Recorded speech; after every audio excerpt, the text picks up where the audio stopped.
Welcome at Slinger Turf Cricket Club. Malaysia ACC Premier Cup 2024 for women is all set. Second day, and we have got the two giants of women cricket, Qatar versus Malaysia. They are going to fight in this game. I have got the two team captains along with me.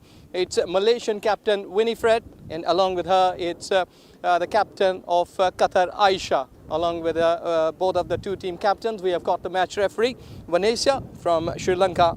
You got the coin? Winifred? Head is the call. Heads it is. Head it is. Please come in. Well, you have won the toss. What you gonna do first? We are going to bowl first, and we had a very good start yesterday. We won against Bahrain, and we plan to keep the same momentum and get early wickets. Well, very strong side. Any changes from the previous day game? No, the same playing 11, same as yesterday. And batting here looks like what is being the good target? I think it should be within 120. Should be a good target. So you got a batting strength. They will be able to get like 120? Yes, we plan to do that. Okay, good luck. And well, losing toss will make any impact on the plans? Actually, on this pitch we were ready for both because looking like a good batting pitch as well, and we're happy to go in and bat. So what do you think that you will be able to score here, because she's gonna bat first here? Yeah, I think 120 will be a good score on this pitch. Like you can see, the morning game is also went for high scoring game. So I think 120 above will be a good target on this pitch. Okay, changes? Going the same team. So Okay, good luck for the game. yeah, thank you. Thank you very much. Well, the news from the centre is Qatar has won the toss and they will be batting first.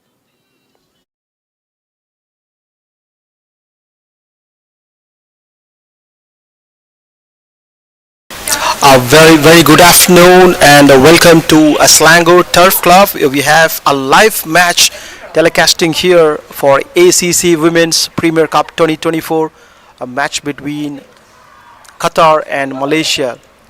Look at the pitch now. It's a very solid pitch, and also the outfield is dry and steady.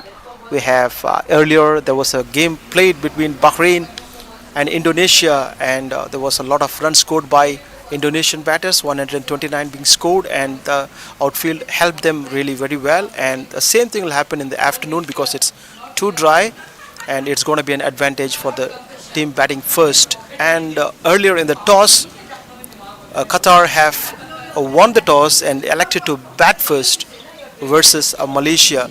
And we are here for the 15th match of the ACC Women's Premier Cup, and the matches have been played by all the teams really with full intents, and it's going to be start in a couple of minutes.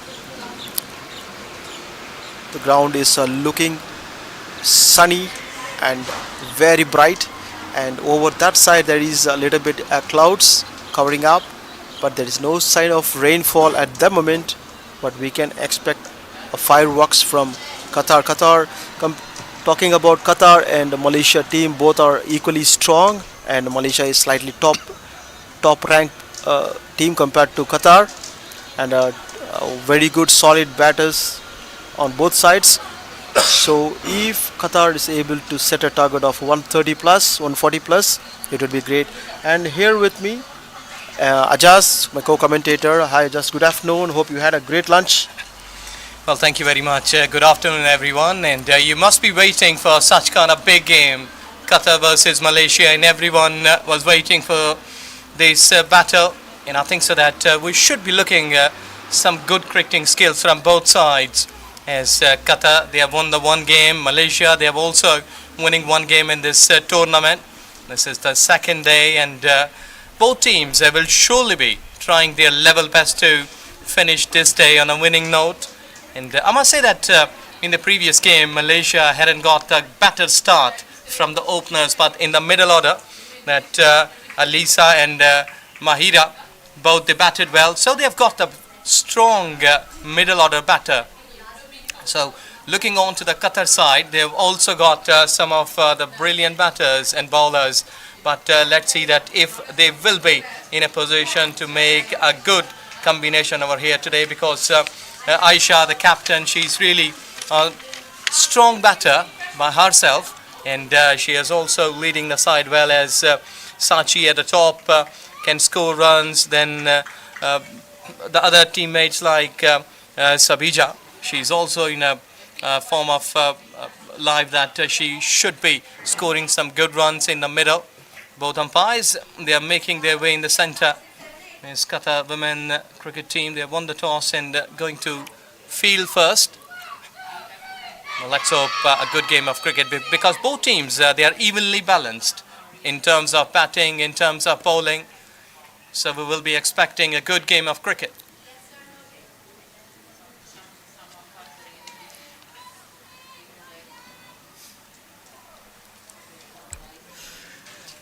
Well, it's a good sunny day. A bit of pieces of clouds been covering the sky sometimes. It goes breezy. But overall, a good playing conditions. And again, two umpires. They are in the centre. Asif Iqbal from UAE and Salima Imtiaz from Pakistan. Both are the senior umpires. They are having vast experience in this field as an umpire and being a cricket player. And Malaysian openers, they are waiting for the first ball to go because still we have got a bit of time. Thank you, Team should be Jas. Very good information you've given to us.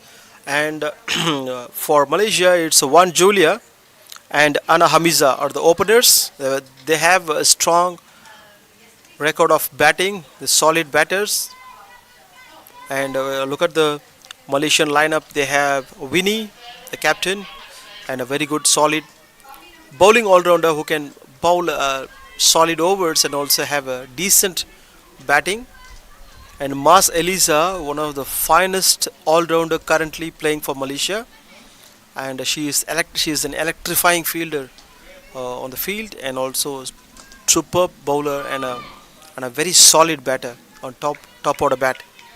So on the papers, Malaysia is looking very strong, and Qatar is full of energy on the field now. They set a field for the two batters on the offside cover, short covers and point, and there is a deep third man standing. That means the bowler is going to bowl a decent piece.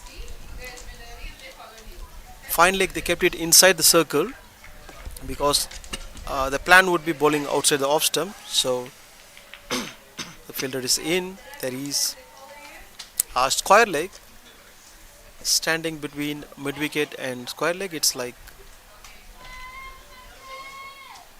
quite far from the umpire, and there is a conventional way of fielders like mid off and mid on for the initial 6 overs. It's pretty good fielding setup. And let's see the bowling. Aisha is the bowler, she's the captain. Number 12 captain is going to start the proceedings here, and umpire is all set, the batters are set. Aina Hamiza is the batter who is going to face Aisha from Qatar. This is going to be very interesting contest because both teams have a very good record in batting and bowling.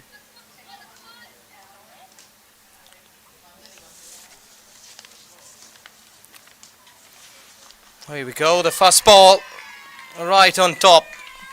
She has started well, keeping the ball towards off stump and always keeping it close to the stumps, making the batter to play. Thinks a really a good start. She should be keeping that line.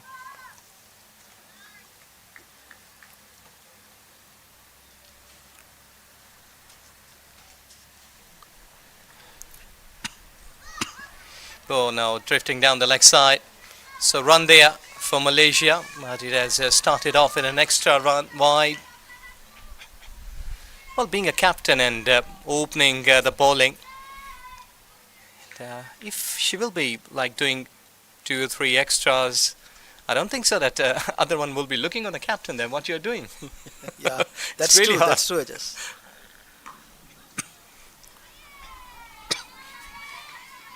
because sometimes even you are batting with your captain, like 3 down, 4 down, and you are batting along with your captain.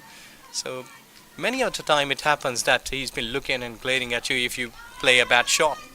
Now you need to stay there, calm. So that's also some sort of pressure. That's true. That's true, Ajas. Cricket is all about pressure, creating pressure and handling pressure. Even in life and in cricket, both are same. How do you handle pressure? One who handles pressure better is successful normally. Speaking about Malaysian players, they have an advantage over Qatar because they know the conditions very well. That's an advantage.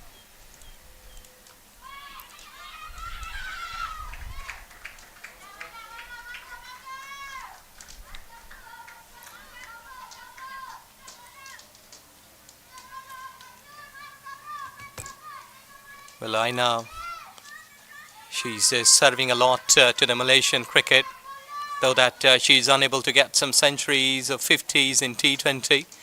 But she has served the Malaysian cricket a lot. Very experienced player. And sometimes you have got experienced players are there. They've been motivated. Well played, well played. Because sometimes keeping an eye, they're returning back for 2. Look towards umpire. She said no, she has made it cleanly. But really pushing hard at the very last moment.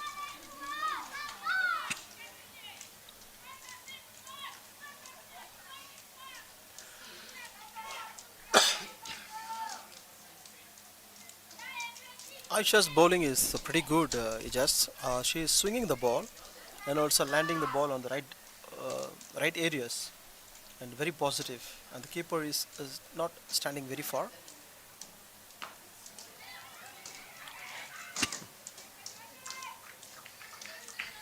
Yes, exactly. She's standing on a wickets nearby. Well, a fast over has been done, and I think so that really a good start from both teams. We can expect a nice scorings here from Malaysia because they have a deep batting order. Some of them can hit the cricket ball really hard.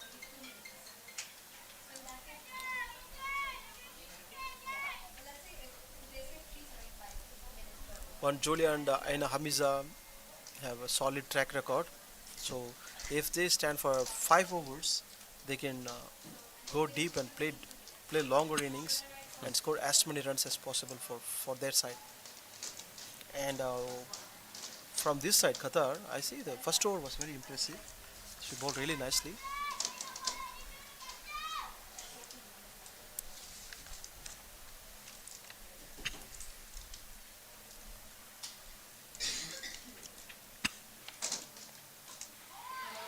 Well, good delivery and extremely well played.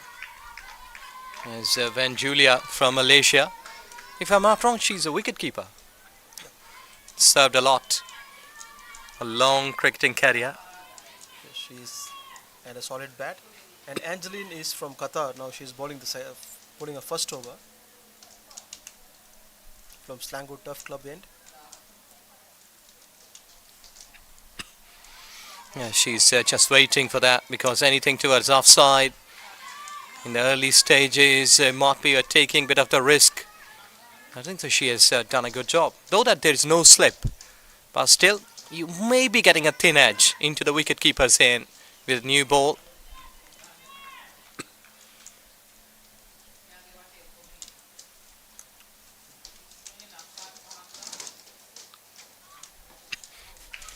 Well, this is going down the leg side, tried hard to save the runs, though that the ball pace has been reduced. But still, they are managing to get it boundary. 4 runs. So the boundaries have started to come. As you were telling that both of these two batters from Malaysia, they're really experienced, can cope any sort of condition. So if you see in Malaysia, in all the states, Selangor, Perak, all these states have lots of spinners. Okay, so these batters from Malaysia are capable of playing spin really well.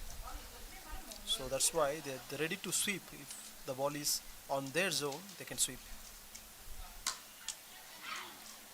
Another good looking shot. Fantastic boundary for one Julia. What a way to start. It's a very positive for Malaysia. A straight bat over long off for a beautiful boundary.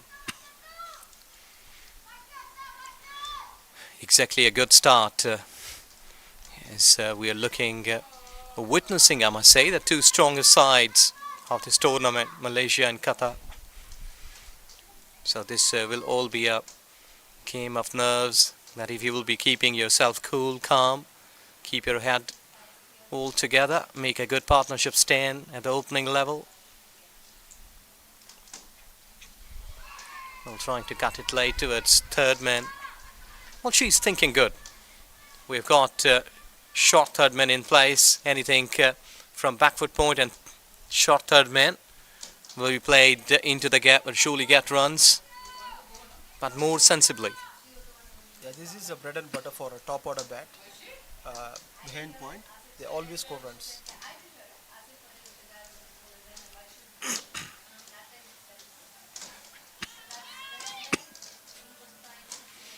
Softly played. Well, we hadn't seen any sort of risk has been taken by the teams in the power play. This is going really sensible. 2 overs, 13 runs, with no loss of any wicket. And Angeline came back nicely after the 2 looseners.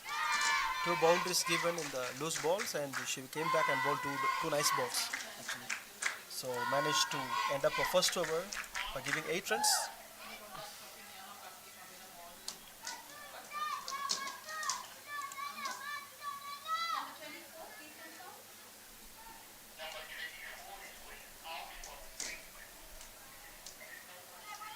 One Julia is started really well actually. She scored two boundaries in the last over.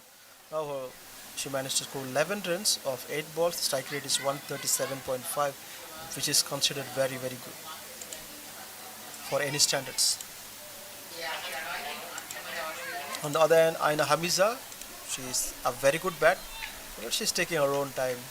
All she needs is a couple of boundaries.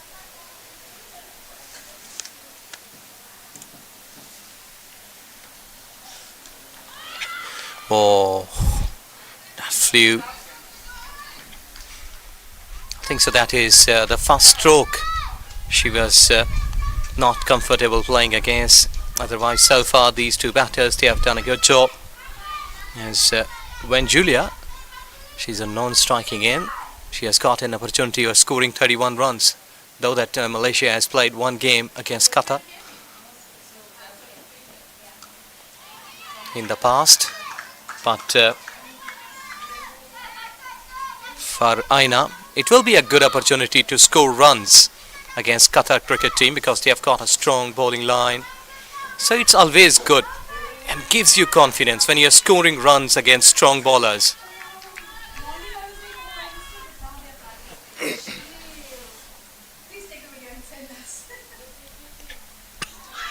Use of feet in wicket keeper. Or just been a little lazy.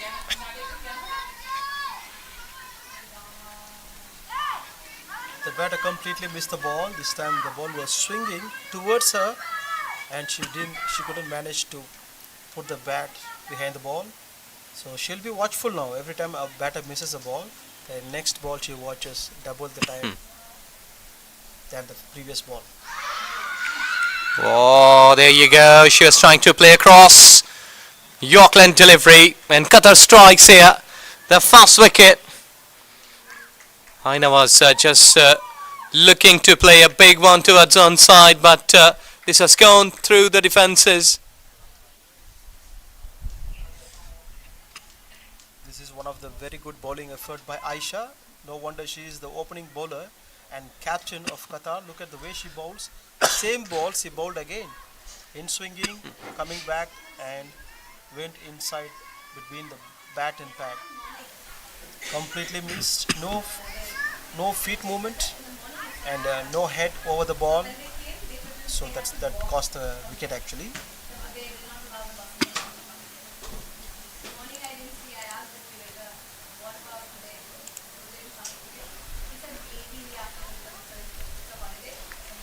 Elsa Hunter is a new batter for Malaysia.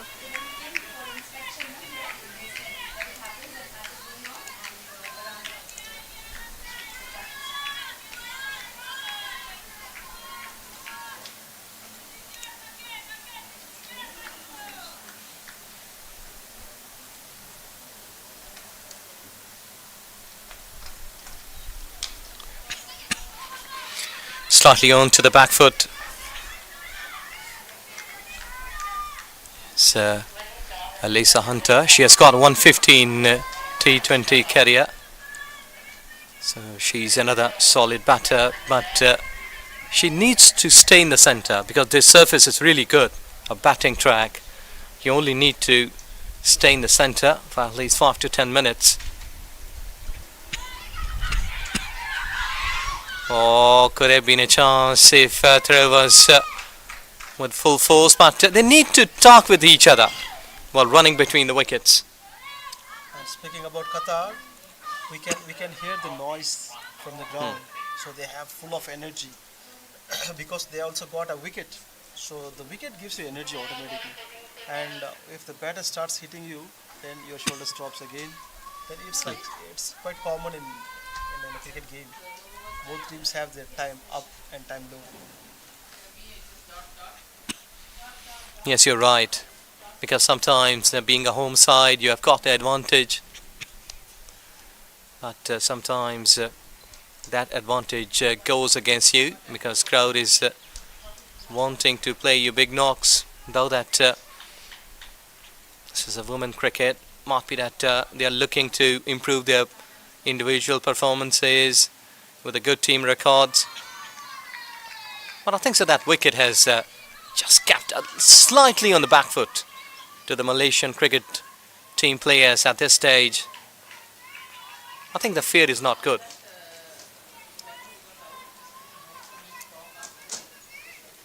Fear is your enemy. You should not have fear while you play cricket because you lose your momentum. Oh, the non-striking end batter, she was just taking off. Sometimes it's good because the non-striking ends batter, couple of steps down the wicket, can take some quick singles so that this pressure which has been mounting by the Qatar team players can be released by taking some 3 or 4 singles in an over for the next 2 overs.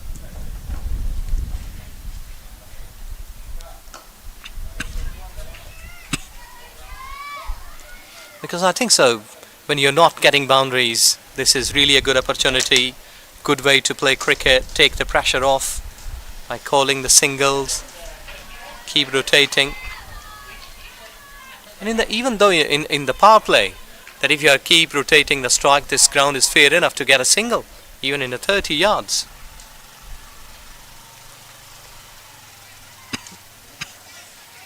A big wide, and this is needed for Malaysia because they are slightly lagging behind the run rate, and a wide is always most welcome, and it's a gift and it's a bit of relief. Sometimes you struggle to take singles, and the extras gives you that and life to your pressure. Down the leg side, there's a long chase. But you can only watch the ball. It's gone for 4. Well, this was required here. Play risk-free cricket, because if you will play up in the air, there may be a chance. But look at the beauty. She has played all along the carpet into the gap. And look at the energy from the Malaysian dugout. Amazing. It's thundering. I think it's the captain who's shouting this. Telling her batter to go for it, don't worry, I'm here.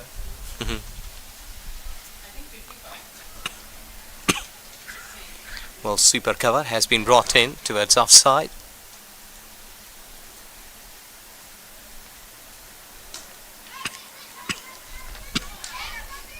Well, checking our stroke at the very last moment. I think so that also brings into the mind of the batter, we have lost 1 wicket. We are almost scoring like 5.5 runs. So go for another 2 overs. 10 runs. Make a target. Yeah, small targets. That helps, yes.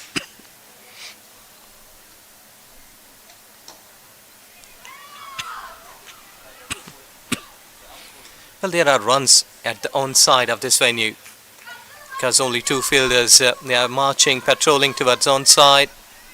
And this is almost the fourth or fifth full toss from Angeline. I think she is struggling to bowl her line and length here. So all the loose balls have been punished, either for runs, boundaries, but they're happy to hit the full toss balls. After 2 overs, she considered 15 runs at 7.5 runs per over. It's quite expensive compared to the other bowler, the Aisha captain. Now Aisha is back for 3rd over because she was successful and her economy is also very good. She has that late swing. She releases the ball and the ball swings late and come back to you. That's her strength actually.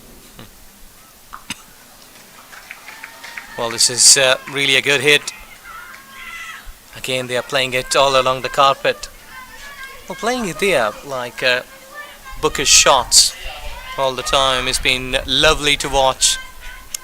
Speaking about Malaysian cricket, the way they're playing book cricket, textbook cricket, because their coach is Mr. Kodi Kura, a renowned name in Malaysian cricket. Has been coach for women's team, and he played for internationals, Sri Lankan internationals. Played along with the likes of Ranatunga. Excellent. This is superb pickup towards onside. The space was available, and what a wonderfully picked and scored the boundary. So from the right coach, you get to learn the right strokes. So I think he scored 200 plus in the county game from Sri Lanka. So one of the big names actually. So he's the coach for women's team. That's really good.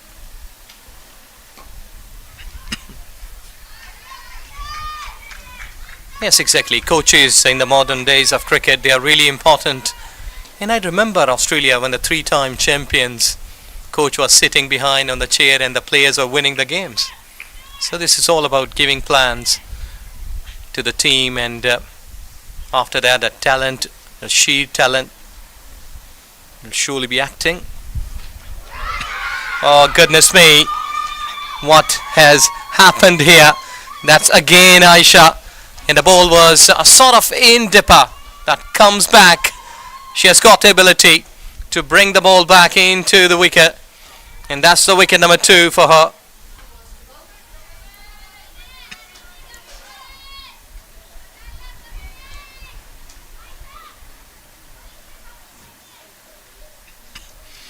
This is another look. Look at the beauty. The ball came back sharply, and no reply, no answer. What a beautiful wicket. And the captain is in. Winnie is in. Winnie is known for constructing innings. That's her speciality. She is a bowling all-rounder, whereas she comes in the middle and bowls solid overs, maidens and economical spells, and picking up crucial wickets. And she is known for these good innings played when the wicket falls down quick. She has a proper batting technique, plays very straight, plays late, and her running between the wicket is extraordinary. She is super athletic. She's been playing for long for Malaysia.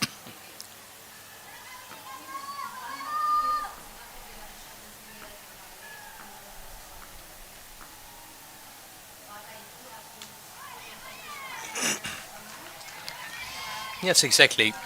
Well, looking on to the captain of Malaysian cricket, that sometimes you resemble that she's really younger in age, but she has got vast experience. Well, Yeah. I was talking about you a while ago that she looks like a kid, but Yeah. having a brave and a big mind. Yes.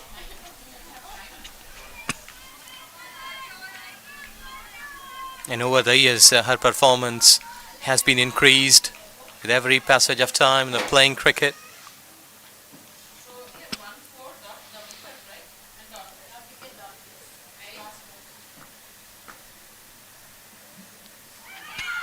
or down the leg side. It's a wide. And I was going through a few of the stats about Winifred, and while playing in home, she has scored almost 600 runs in T20 cricket, which has been really a good one. So you may expect that today she will be performing better, leading the side, and can score runs that will surely build the confidence. True, Ajaz. One thing you can expect from her is the energy she brings in. And look at the way she plays the shot. This is how she plays. God, this was really close, nearby to the boundary line. So the runs are really coming in a flow.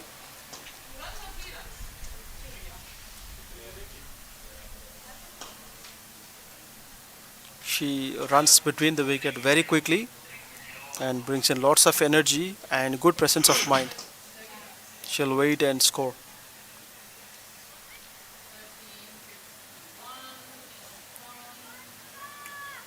Speaking about other batters to come, we have Mas Elisa. She is representing Para's captain, the state, and she is one of the finest all-rounder, as I mentioned earlier. And they have a strong batting order actually. Even the depth is good. The lower order is very very strong.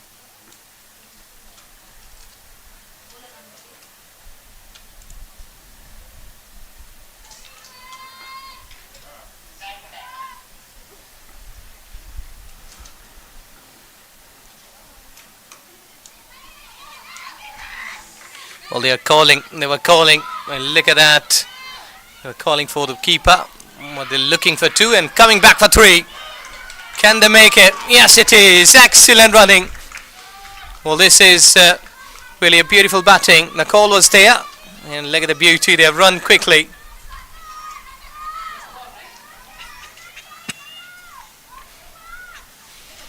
Well, this ground is giving 3 runs if you play in the gap. You need to run very fast as well.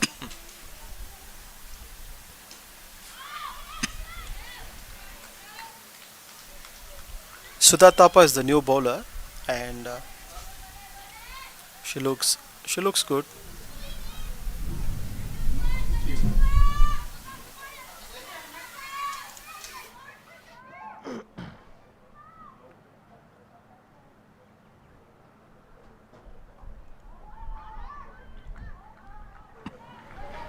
Well, 33 for 2 in the power play. Still they are on.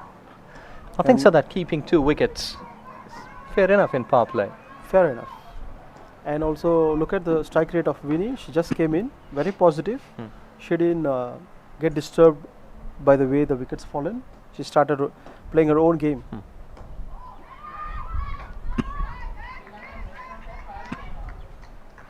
Well, some players are born leaders, born captains. And I think so the way she has started here might be when she was sitting in a dugout, had the plans that if the wicket fall down, then I will be going and making such kind of changes and attempts. She is also captaining the state team, Selangor, and she plays the 2 down there, same down. One thing she does is she intimidates the opponents by running between the wicket very fast. Disturbs the whole momentum which they created. She is very good in that. I just saw that 3 runs a while ago, pushing hard.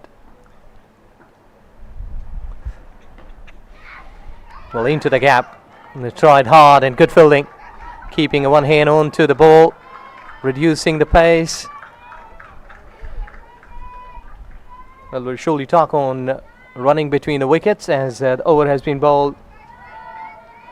Still they have got 2 wickets in the power play, and I think so that you will have to keep the equation balanced for the both teams, for Qatar and Malaysia in the power play.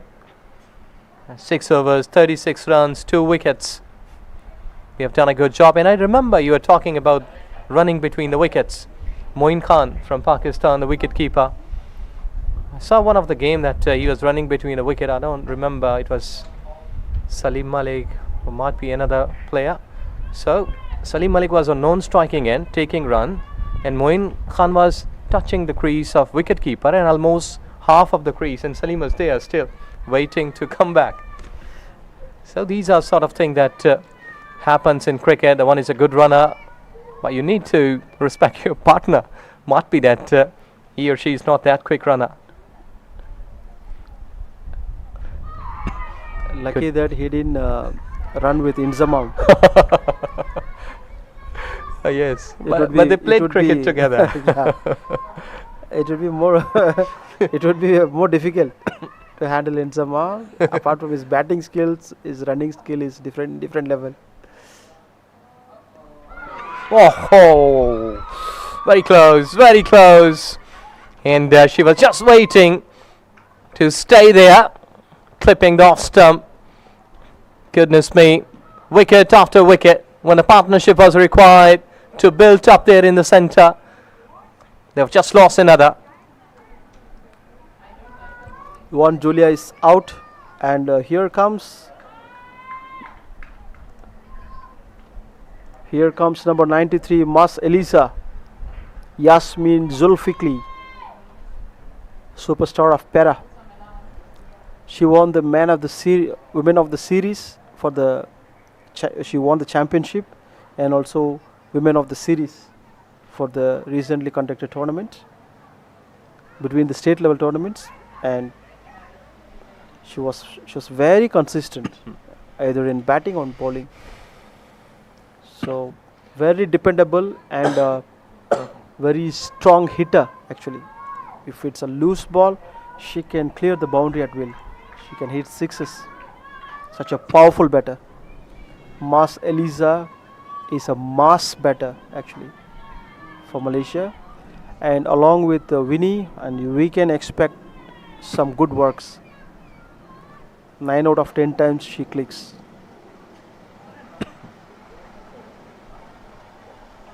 And such a humble personality. Even after receiving the award, she was so humble. Everyone, she is people's favorite actually. Nice personality as well. She also bowls leg break. Yes. And I remember the googly couple of times. I did see the videos. She's been able to bowl googly. And an electrifying fielder.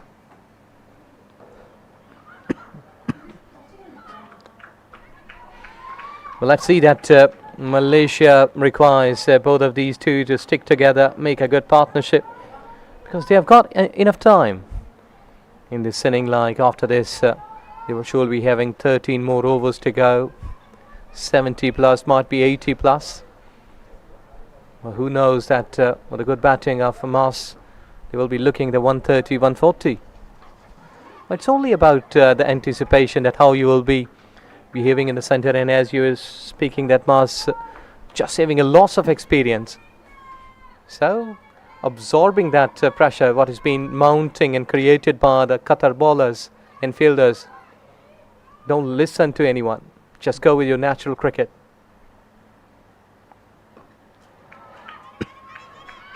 Excellent pickup between the two fielders.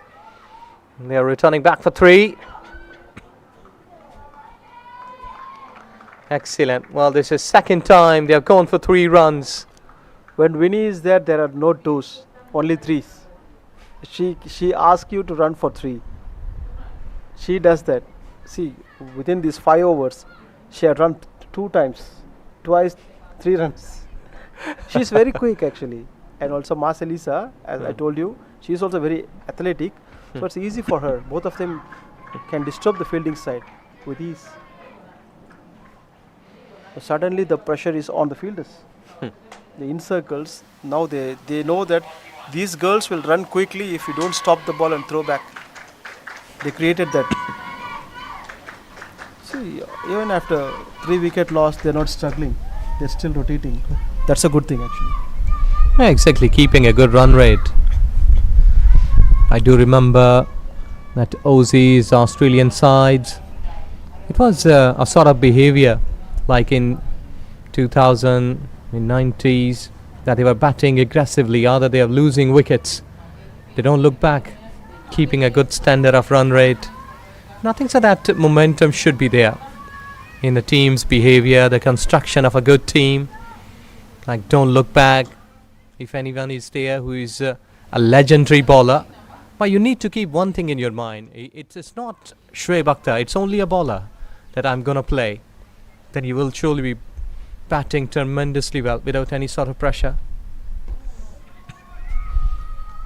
That's gone high up into the sky.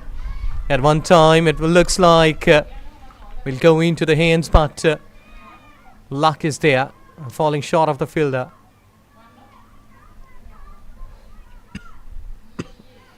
Well, it happens sometimes. Good deliveries, been hit for boundaries and sixes, and bad deliveries can give you wickets. Sudatapa's second over.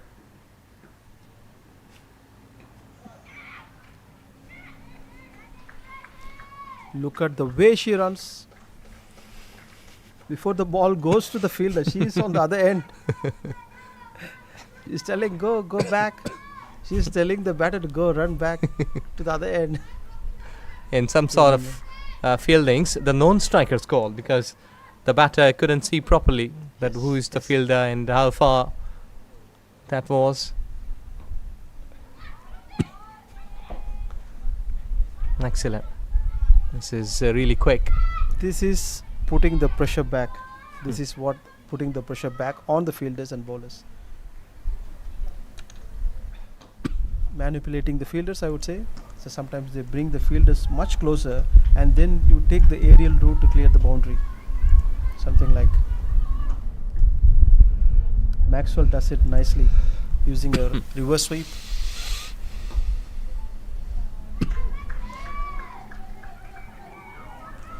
Nothing said this stage. This is batter cricket, not to look for boundaries. She played it near the short square leg and took 2 runs. And she can keep doing this until the 20th over. Such an energetic player, Winnie. Fitness level. Look at the way she didn't score many boundaries, but 12 of 7 balls. Going ahead of time.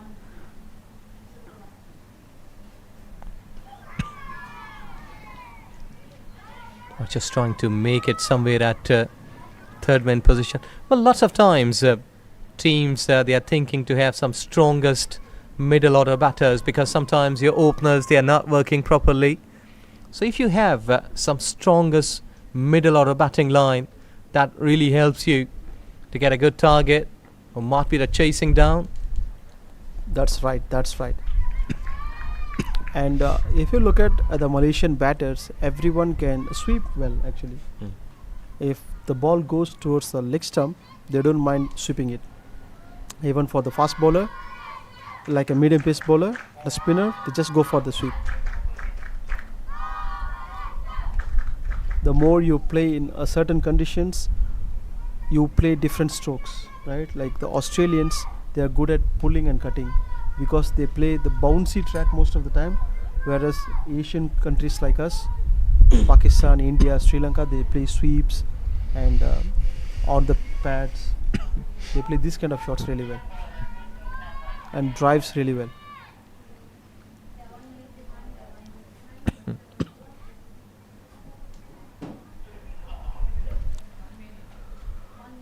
Almost getting 50 runs. Still they have got 12 overs to go in this inning. 49. I think she's exactly looking on to the fielders. Would you see that she tried to play towards onside, that fine leg is up in 30 yards. So it was a good attempt to go there. If not boundary, at least 2 runs. Yes. And Sabija Panayan is the vice captain of Qatar. She's been bowling very nicely. 2 balls, 2 dots.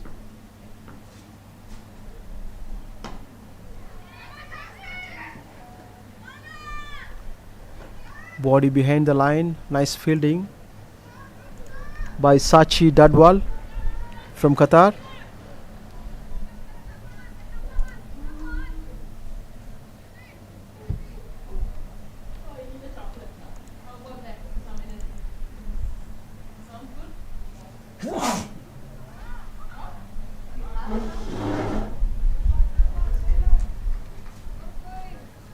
Mas Elisa was trying to play a cut shot, but not managed to middle it properly. On the other side, Sabija has been bowling really nicely, changing her line and length according to the batters. She was trying to bowl middle and leg, but ball went away from the leg stump and given wide by the umpire. Well, Sabija, really a senior player from Qatar, though that not many number of international games, but she has got a variety of experience. Well, the back foot is in the crease, which is really a good thing that Marcelisa has done here, though that she has stretched forward, but the balance was okay.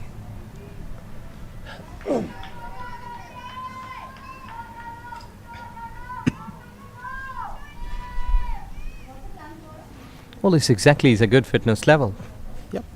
Because when you're thin, you can keep your balance right, slightly bit heavier.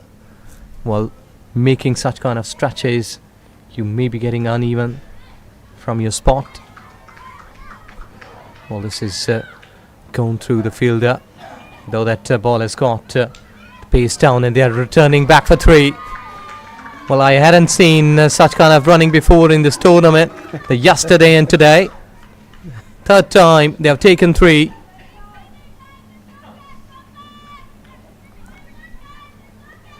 Third time the 3 runs, never seen in this tournament. Yes, not many 3s. Well, 50 up for Malaysian cricket, which is really a positive sign. But from Qatar's point of view, they should have some more pressure, because already they started well, but to somehow this partnership are just getting some kind of ease at this time for Malaysia. Otherwise, Qatar has done good in the start of this inning. They took 3 wickets, not much of the easy go, but as the captain arrived of Malaysian cricket, Winifred, after that the things have really been working positively for Malaysian cricket team.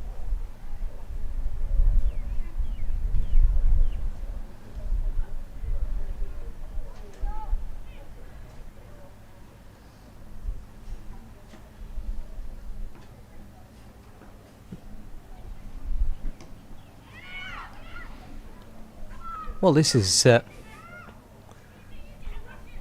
the time that when this game can go either way, because if Malaysian, both these 2 batters can make a good partnership, go like 130, 140.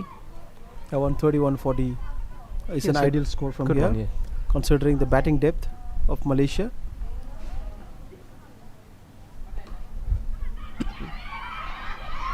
Oh, goodness me, they were not calling positive. Really a big one. That was not a 1 actually, because it went straight to the fielder very fast, and the fielder threw the ball back to the keeper in no time, and it was not a run at all actually. That was a mistake. But really a time when Qatar should be happy to get this breakthrough, because this partnership was looking dangerous. Both batters, they were having a good combination, but this was a mistake what has been done here, and she must be angry with herself that it was that time really easy wicket to bat on. Yes, and Mahira Izzati is the new batter for Malaysia, and when they set and the running between the wicket was very good, both the batters seeing the ball nicely and losing the wicket at this time through run out is quite a hard luck for Malaysia. Now they need again another partnership. They need to stitch a partnership from here. For Qatar's point of view, they are on the upper hand. Yes, exactly, in a driving seat. And players, they have taken an early drinks. We're taking a short break. Thank you. Stay tuned.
Well, 54 for 4. That is what the picture you're witnessing, because sometimes when the people they are watching games, normally in the first 6 overs, and go off, and suddenly when you switch on the TVs and YouTube, you see that quickly 4 wickets gone down. So this is the update for you. They're 54 for 4. The Qatar bowlers, they have done a good job. Some mistakes by Malaysian cricketers allowed them to get 4 wickets. But the game is not over yet. It's the halfway stage of this inning.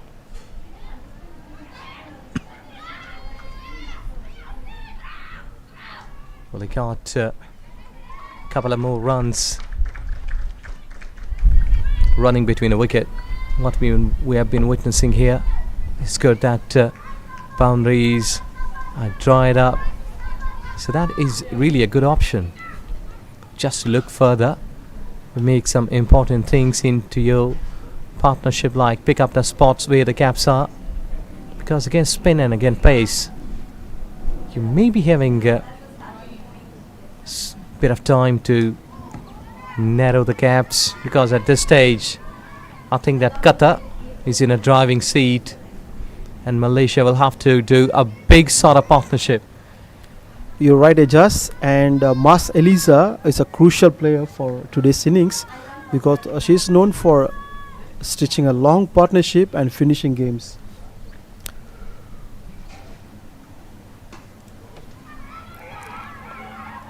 Again, there is a close call for a run out. Lucky that she managed to reach the other end. And 56 for 4 after 10 overs is a good score, but lots of wickets at this time. So if they manage to score 120 to 130, so that would be fantastic for Malaysia to defend the score, because they have a solid bowling unit. And I think so that at this stage Mas Elisa will be the key wicket, because Mahira is that she's an off-break bowler. Maybe she can stick to one end, but Mas Elisa will have to play an anchor role so that they can score runs and one other end can be saved by Mahira.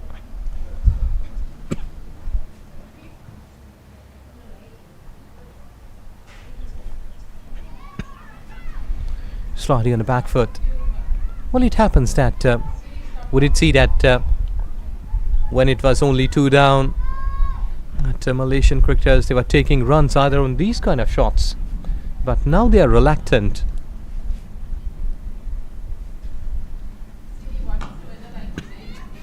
Well, that is really a good shot into the gap for 4 runs.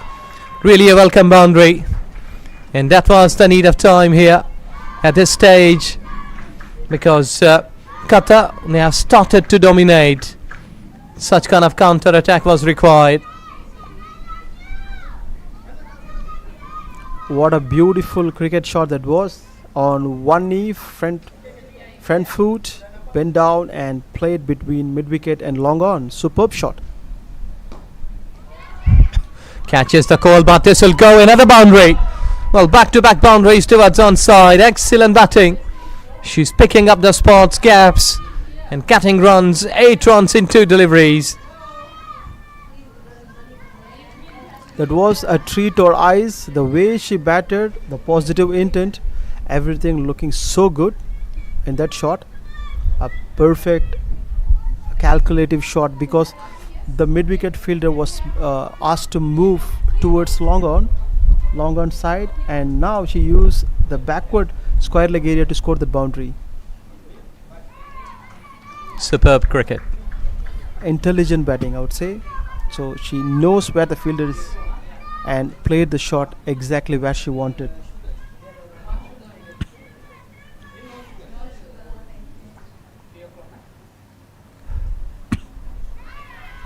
Well, he was just trying to cut it late towards third man position, but really lucky one.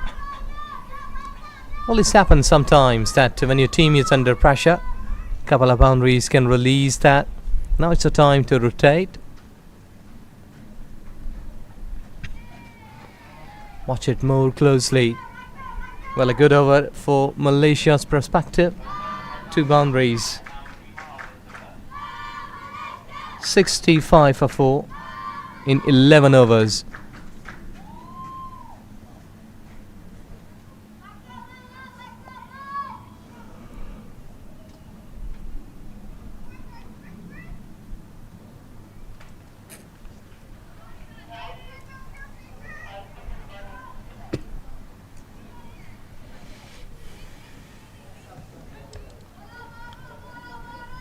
And it's a kind of a seesaw situations, whereas Qatar dominated on their bowling by picking up 4 wickets, and Malaysia kept running 3 runs thrice, and then again lost the main wicket of the captain Winnie, and again Malaysia is scoring 2 boundaries in the last over. It's how happening here. But one thing good about Malaysia is they are maintaining the run rate actually 5.91 at this stage, and the last 5 overs definitely they'll go above 6 and over, and the score would be around 120 to 140. So that's what they're expecting from now.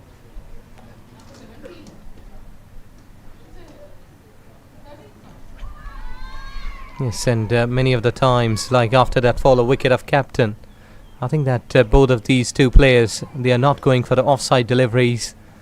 When they are making sure that we can connect that ball positively, then they are playing it. Otherwise, anything that creates doubt into the minds of the batter, they are leaving it.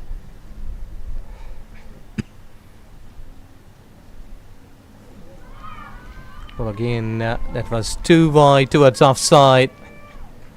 This umpire has given it a wide.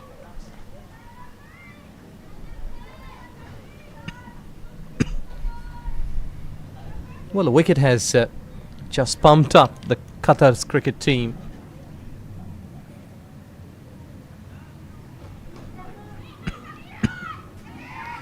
Oh God, they're running hard. Sometimes you may be taking chances like this.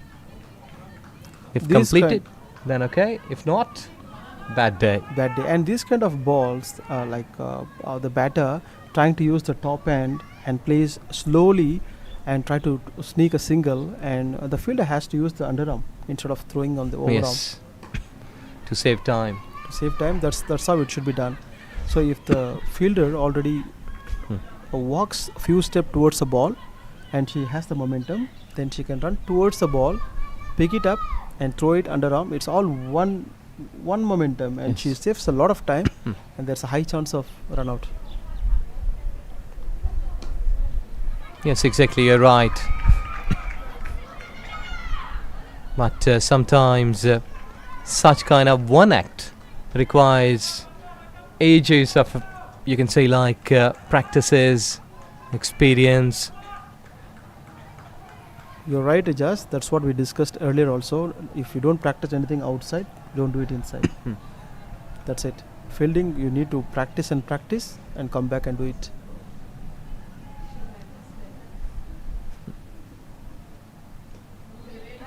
Well, that was a really good delivery. Well, one thing that we witnessed here from Qatar bowlers, that you need to admire, they're keeping a good line. That's why they have got 4 wickets. I truly agree your point, Ijaz. The line and length and from the Qatar bowlers have been exceptional today. Even though they bowled a few odd balls, but most of the time, 70 to 80% of the time, they pitch the ball on the length and moving it away from the batter. Can I? Well, she was trying to make it, and there you go, she's walking. But umpire was saying no. Actually, somebody from the dugout saying good try. This is an alarm, it's a warning from the bowler.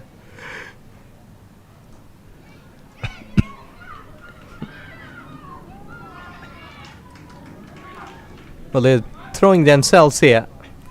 See that how much enthusiasm is there between the teams. They are fighting hard. That's the quality of big teams. Correct. Correct, just. And also, the bowler was trying to mankading the batter. The reason being is because of the quick singles. Yeah. They've been taking quick singles. So the bowler watched the runner was already like 4 to 5 steps ahead before she bowls. Yeah. And that's the reason she used that technique. So next ball, she didn't do that.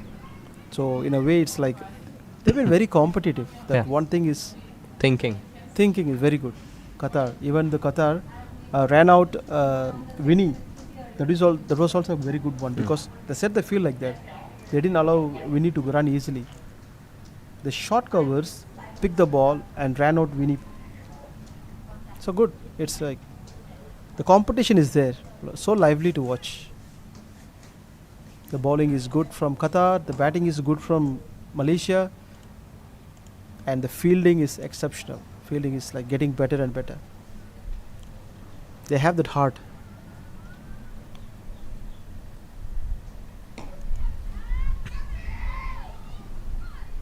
Now that double has reduced into the singles, and I think so pretty fair. They don't need to take any chance here. If there is a single, they should not be returning back for 2.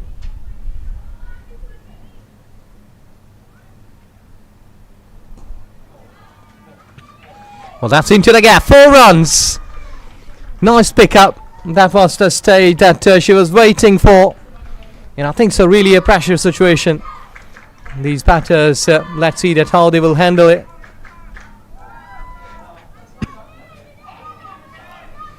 Poor delivery down the leg side, and advantage was taken fully. They're Yes. quite used to that shot, as we Yes. discussed before. Yeah, exactly. See, Down this the is leg side, fourth or yes. fifth time you're seeing this shot, right?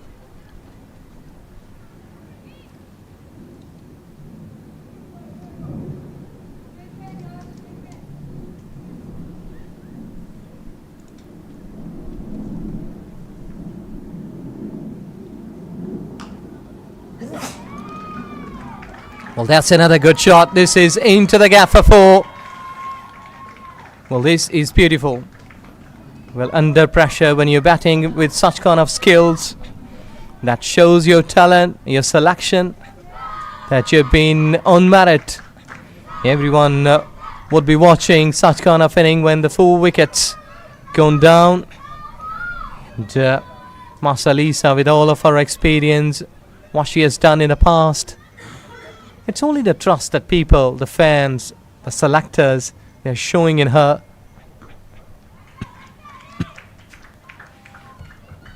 Again, taking full advantage of the well-spread field, picking up the spots in the gap and scoring singles. Excellent.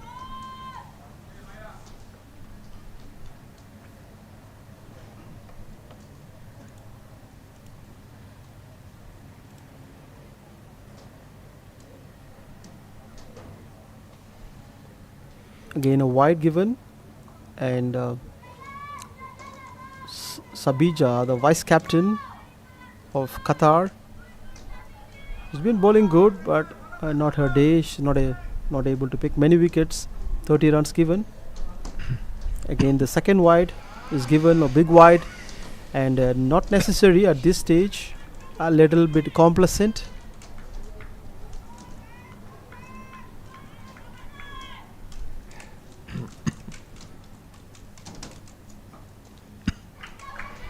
Slightly away from the body, but productive. They've got a single.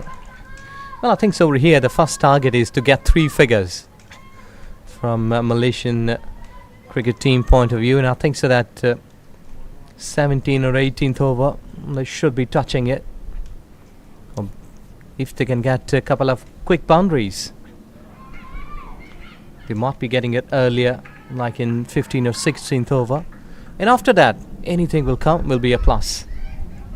That's right, Jas. And see, while we're talking, I would like to stress about Mahira Izzati's innings here. She came in when 4 wickets down, and in no time she scored 18, more than almost close to Elisa. Okay, that shows a good attitude and positive batting. So Winnie and Mas Elisa showed lots of running between the wickets, but once Mahira came in, it was all about boundaries. So we witnessed lots of boundaries here. So something very nice. Mas Elisa also started to generate those powers. Trust me, she can clear the boundaries with full power. Elisa is such a batter.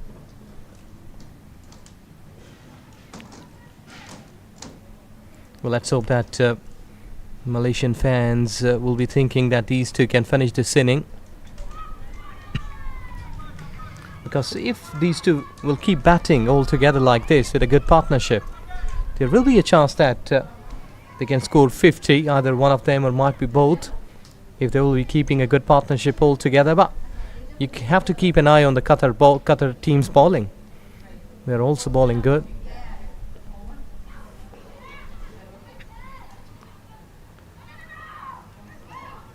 Yeah, that's better to keep yourself with a single. And Mahira, you were talking about her. Because you're a local guy, I hadn't seen her playing much of the cricket. But I think that she's more likely a bowler, or all-round cricketer. She is a bowling all-rounder actually. Yes, you're right. But a positive cricketer. She creates that impact, kind of an impact player, I would say. So it's really a good batting under pressure. The way that she is behaving along with Mas Elisa, the senior pro. We're learning a lot. While we speak about Malaysians' batting strength, we must give credit to Qatar, I would say, because whatever the wickets they picked, all are very good batters actually. Yeah. So full marks to the bowling team of Qatar. The way they performed against Malaysia, absolutely fantastic.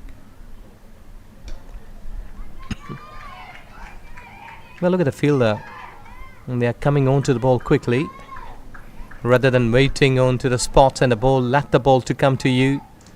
And they are attacking onto the ball and they're covering that time to send the ball back so that they can't go for the second. And without nobody's notice, Qatar's fielding is equally good compared to the strong fielding sides. And see the way she runs. Even though it's 2 runs, but still the fielders are giving their best. It's not easy for the girls. I stress again, it's not easy for the girls to throw from the deep like boys. Still, they're good. They're doing really good job. They're giving their best. I like the attitude from Qatar team and the bowling unit. Very nice.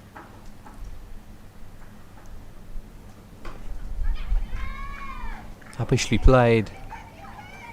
See, flat throw goes quickly. You mentioned that. That's the difference. We had seen this from Nepal, and we had seen this from Hong Kong. Now, Malaysia is known for that. It's a good fielding as well, and also now Qatar is doing that.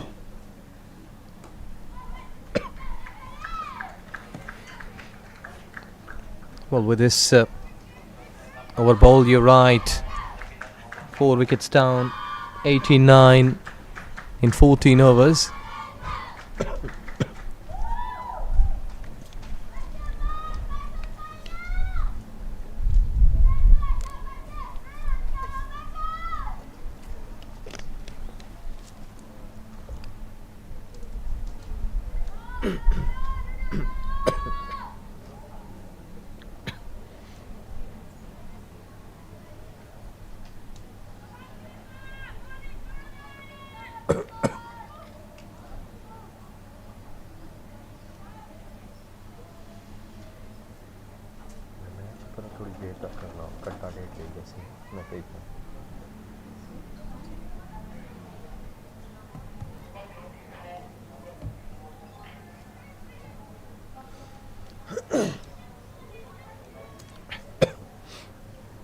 Krisha Pankaj is the new bowler, following Sachi Dadwal, who bowled 2 overs and given away 11 runs. Not bad. Economy is 5.5. Whereas check out Malaysia's run rate now. Current run rate, it's 6.36, which is very good considering the situation. They lost 4 wickets, but they're cruising to 100 runs mark. Just 14 overs finished. They have 6 solid overs. That means 36 balls left. If they manage to score at least 50 runs in the 36 balls, then it's a competitive total on the board, and they're very happy to defend it.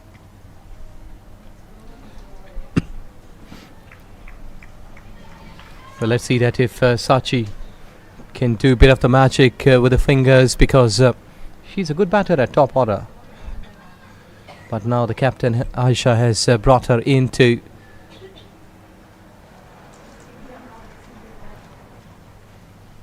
a wicket or two. Well, sometimes we were speaking about the throws from the girls, that these live matches you can learn from this, because coaching is there all the time. If you see the conditions, situations, that how you need to throw in such kind of ways. So these are the teams that they will teaching you that you need to throw like flat throw, softly, how hard, come onto the ball quickly, slowly, wait for the ball to come you. I think so Qatar and Malaysia is really good sides to give you the lessons of the cricket. Also, when you throw the ball, you need to hold the ball cross-seamed, not the seamed. Coming on the ball quickly, direct hit. So the reason being, they said to throw the ball cross-seam is while you throw, the ball normally tend to swing if you use the seam to throw the ball. If you cross-seam, the ball goes straight. So you can attack your target precisely with the cross-seam.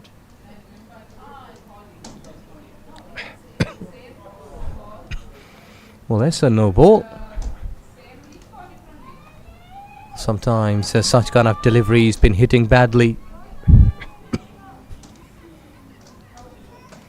Just making a bit of the exercise so that the muscles can be relaxed. Because in modern days cricket, concussion is the modern era that coaches used to find. When the ball has been hit onto the helmet somewhere, that might be a sort of injury.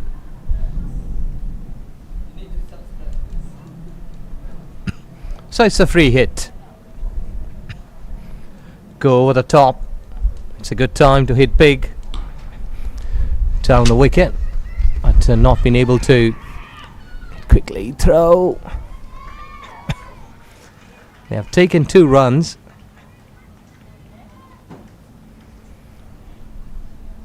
Well, very much near to the 3 figures.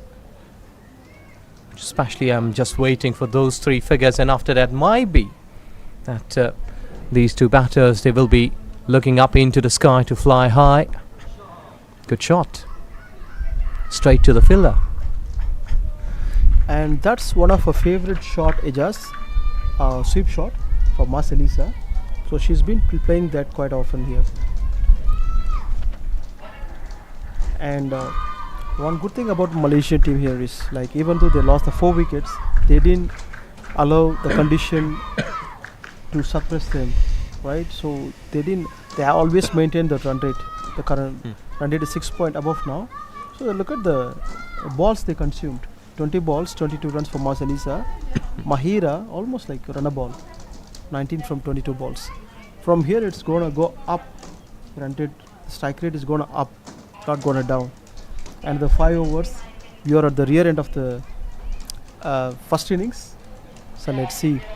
So what's the prediction? How many runs can they score from here? Well, I think so that if these 2 batters can continue, like another 40. Yeah, that's a correct number. Yeah. 40 is a number. Anything goes above or 40. Yeah. Softly played, softly played. Well, you have to keep an eye on the ball, otherwise you may lose such kind of ways and fumbles.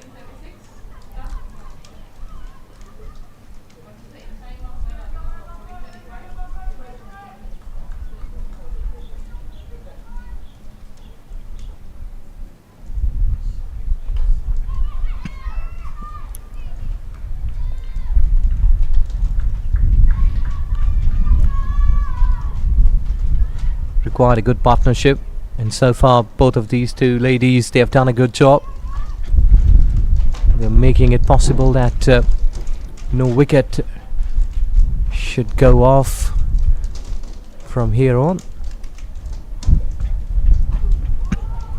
Good delivery. You have to give credit to the Qatar's bowlers. So they are doing an extremely good job. Sachi Dadwal has been very good bowling at this situation. These are the crucial overs, whereas batters try to hit you for 4s and 6s, but she's containing very nicely. Look at the field set. She's brave enough to pull two fielders in. I mean, like mid-off and mid-on or in. Usually at this situation, at this stage of the innings, they usually stand behind, and she's not also giving one run actually. That's a kind of confidence. Well, this has gone high. Can be, yes it is. You get wickets like this by setting up the field Yeah. and irritating and frustrating the batter, and you change that into a wicket. Excellent showcase. Fantastic bowling by Sachi. Exactly, extremely well bowled. They got mid-off, mid-on in, and the batter was trying to clear that. And in the meantime, she was unable to go through and just lost the wicket. Well, really good thinking by the captain and the bowler that they are working exactly the planned.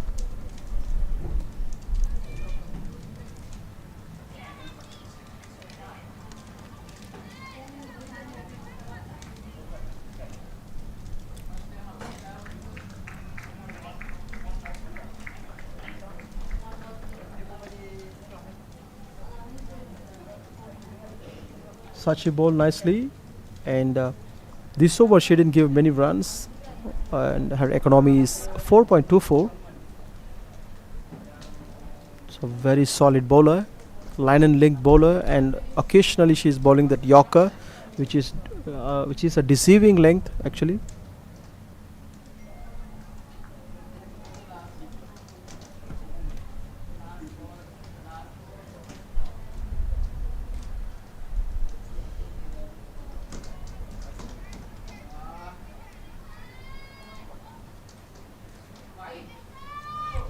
.95 for 5 Malaysia, 15.5 overs done, another 4.1 overs left. The new batter is in for Malaysia. Sachi is there.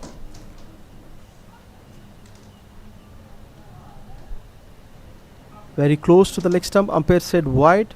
Even a few millimeters away from the leg stump, it's called wide. You hardly see umpires giving no wides for the balls being bowled on the leg stumps.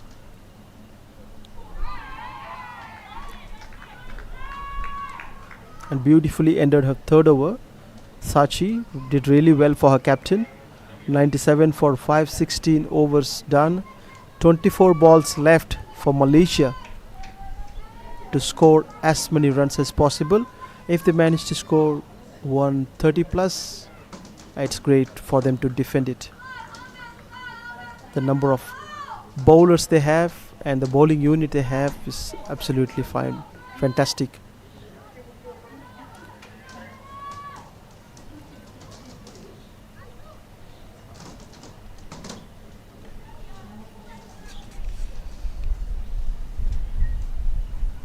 We have a new batter here for Malaysia after 5 wickets. Intan Jamahidayu is a new batter along with the Mas Elisa.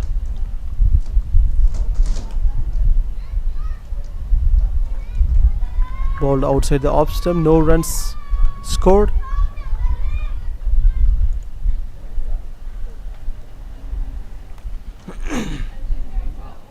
Angeline Mary is the bowler. Is coming back and bowling her third over. She gave 15 runs in her first 2 overs.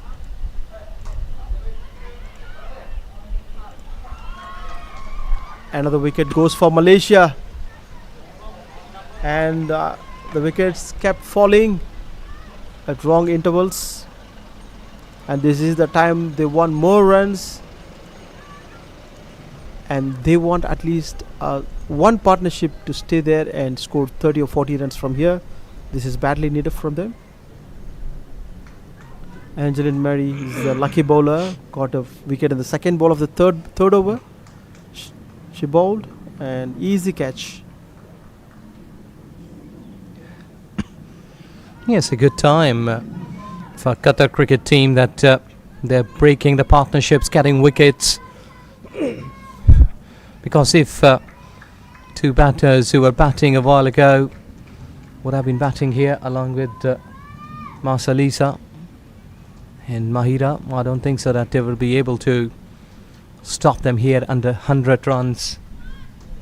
But these two quick wickets really make them back into this game.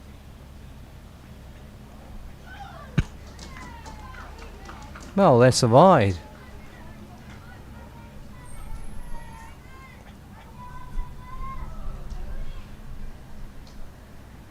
I think now it's the time for Marcelisa to take over the charge, and maximum times she should be there on the striking end to get some more runs.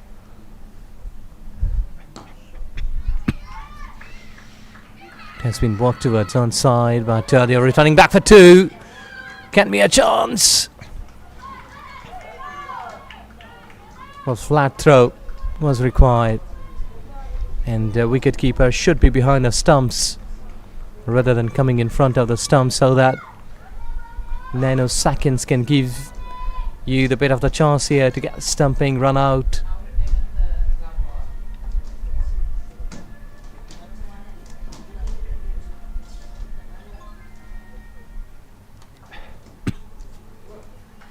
Well, this has gone through the short third man position. She was trying hard to stop that boundary. Relay throw. And I think so that every single over here at this stage is really appreciated, cheered by the Malaysian spectators, the teams, the people who are watching on monitors, on mobiles, because it's always lovely to see the good fightings, good spirits.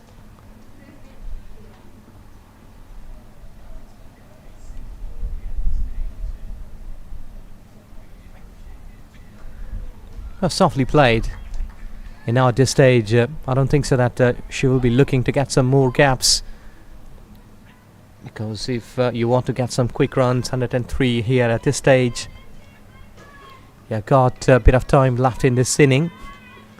I think so that every ball should be there with the runs from Malaysia's point of view to get more runs on the board.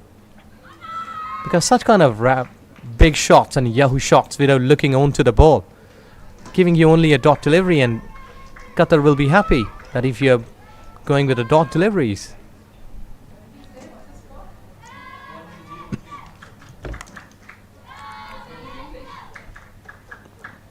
One positive from Malaysia is they crossed 100, and a big positive for Qatar is they restricted a top team by picking up 6 wickets.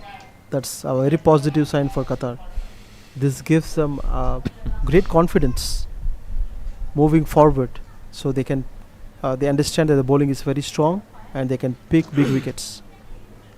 And the body language is absolutely fantastic ever since the match started, and Qatar showed very positive body language, shouting, cheering, running, runouts. Well, that's got into the black hole, getting another wicket here at this stage. Dot delivery, importantly, got a wicket. I think so. Should have played straight.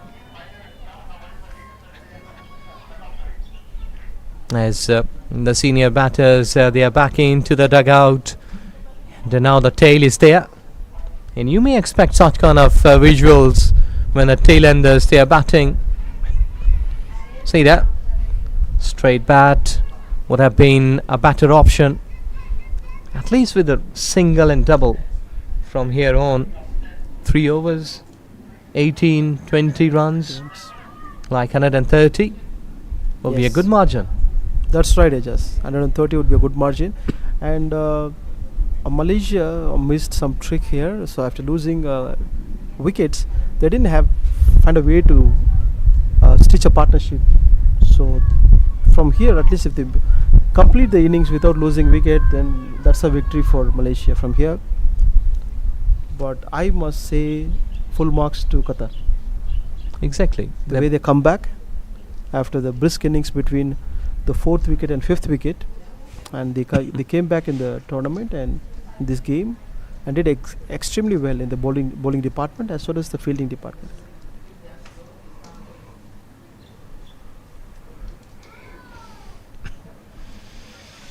Sudha Thapa is the bowler and this is a 4th over and her economy is pretty good, 4.74, picking up a wicket, very well done, bowling in the middle stage of the match and picking up a wicket at the end of the innings. It's extremely good. But that should be a wide. Yes, it is. Miss Salima Imtiaz just confirming it as it's a wide ball. She has hit the ball on the ankle somewhere, and still she's in the centre, officiating the on-field umpire's duty. That's a commitment. Oh goodness me, again she has gone cross and the ball is hitting onto the middle stump. This is excellent bowling. I would say again it's a win-win for Qatar actually. From one wicket to another wicket and another wicket, and keep getting wickets and wickets in a way that they are restricting the runs, and the batters who comes at the rear end cannot play like the top orders. So it's going to be less than 120 from here. So they saved 10 runs for the team, especially Sudha Thapa picking up wickets at the crucial juncture. And the Qatar's women cricket team bowlers, they were pitching in line exactly to the tail-enders, because mostly we used to see that tail-enders have been using long handles, trying to play towards onside, and they're keeping the ball wicket to wicket. This is a wide again from Sudha Thapa. I still remember when I was first introduced to red ball cricket, I went for a selection, and in the first game, practice game, I bowled 4 wides continuously, and the batter thought the next one was wide. Then I bowled to the stump and he got out, and I bowled almost. Oh my God, Sudha Thapa, she's a superstar, amazing skill. 3rd wicket for her. Excellent. What a way to celebrate. Full of energy, full of noises in the middle from Qatar team. Amazing. And if Qatar wins this game, and then it's going to be Sudha Thapa who changed the course of the game in this particular over. See, pitching and totally left. Every time she bowls the length ball, it's hitting the stump and top of the stump. Perfect coaching manual bowling. So during my coaching first game, I bowled 4 wides wicket, 4 bowls wicket, 4 wides wicket, again 4 wides wicket, 12 wides and 3 wickets first over, because of fear and pressure and nervousness. And the thing is, if the batter receives more wides, his concentration, he loses his concentration. And it's not about I was a good bowler. He lost his concentration because of my wides. Well, that's why it has been said that cricketers should be with a solid mind, strong nerves. And now every run is being cheered by the Malaysian supporters, because Qatar cricket team bowlers, they have done a good job. Sudha Thapa getting 3 wickets in her quota, 4 overs, 17 runs, or might be 18. What a spell she has done here. Extremely well bowled. And at a very crucial stage, when the partnership was on the move and Malaysian cricket team was looking to score like nearby the 130, 140. They're also not restricting them. And 106 for the loss of 9 wickets in 18 overs, but also at getting so many dot deliveries, getting the tail up here at this stage. The Qatar cricket team, they are into the driving seat.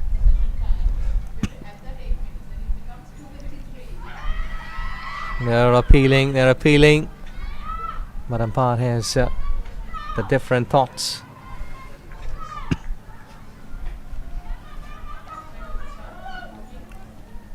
Well, sometimes good starts doesn't matter, or means that you will be finishing on a high note. That's right.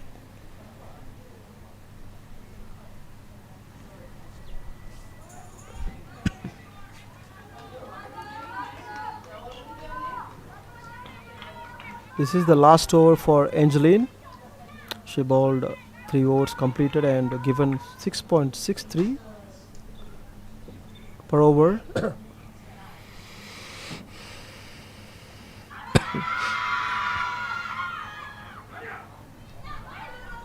Oh, well, that was a pretty long call. And fielders, they're also supporting. I think so, that umpire, really senior one. Look at the noise from the ground. It's thundering. It's full of energy. Lots of voices cheering for the bowler.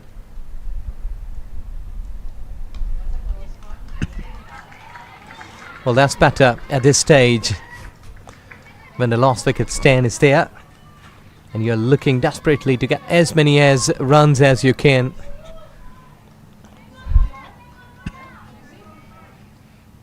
But you're also facing a quality bowling from Qatar women's cricket team.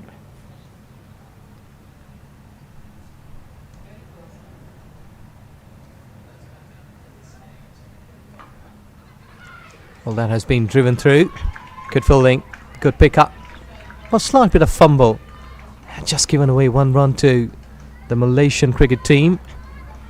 Because these sorts of things and fieldings can create some more differences if picked up clean and nicely. Early throw to the non-striking end will surely give you a wicket.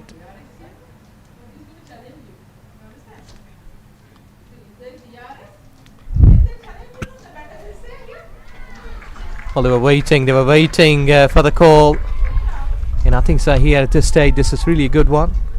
Well, a tail, and they're leveling their best and maybe trying their best to get some more runs. Trust me, Ijaz, Malaysian team has the bowling unit to restrict the opponent with this score actually. So they have a solid bowling unit actually.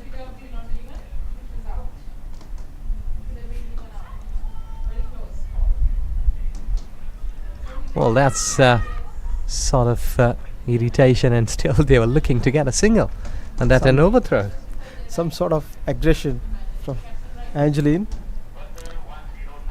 She didn't want them to bat past 19 overs.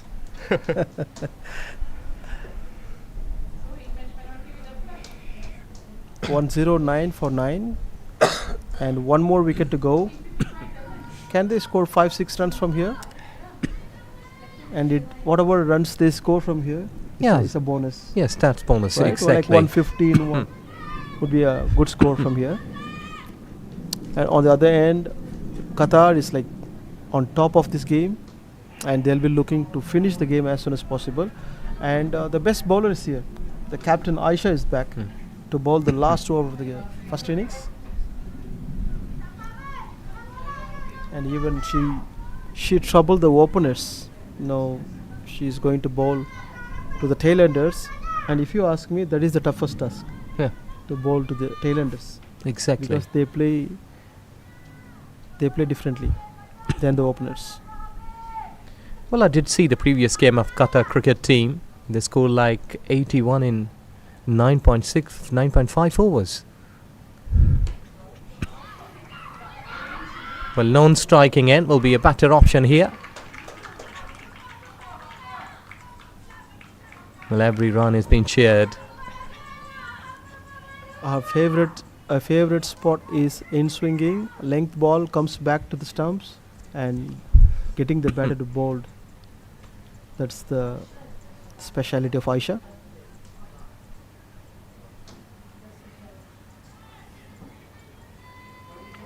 It's a cloud cover. Sometimes it's more breezy. That fast bowlers may be getting some help of swing.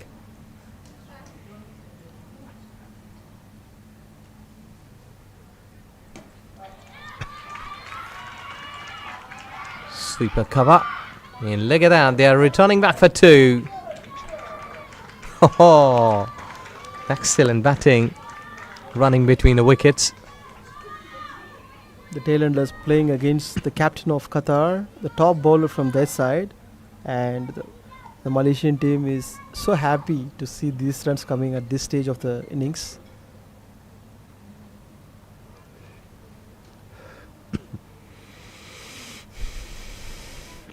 Second time Second time. forgetting the steps.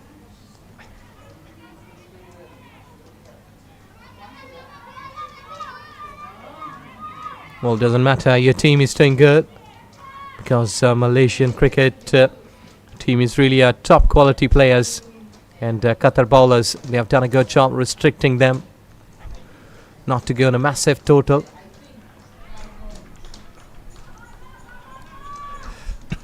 I think there is something in the mind. Before that 2 times she has forgotten the steps, then now it's a wide delivery. I think being a captain, strongest player, she shouldn't be thinking about that a tail ender may hit me a 4. Well, good hit. And coming back for 2. And now there is something. That's a good contest. What do you think? Exactly. Well, this is cricket at its level best. And these sorts of things may happen. That when a tail-ender batter is been smashing you for 2 couple of times in 1 over. Would have been a good try. That mid-off is up in 30 yards, and trust me, this is really a good thinking by Noor Dania, that she wanting to clear that mid-off fielder, because both fielders mid-off, mid-on is up, as you can clearly see. Correct.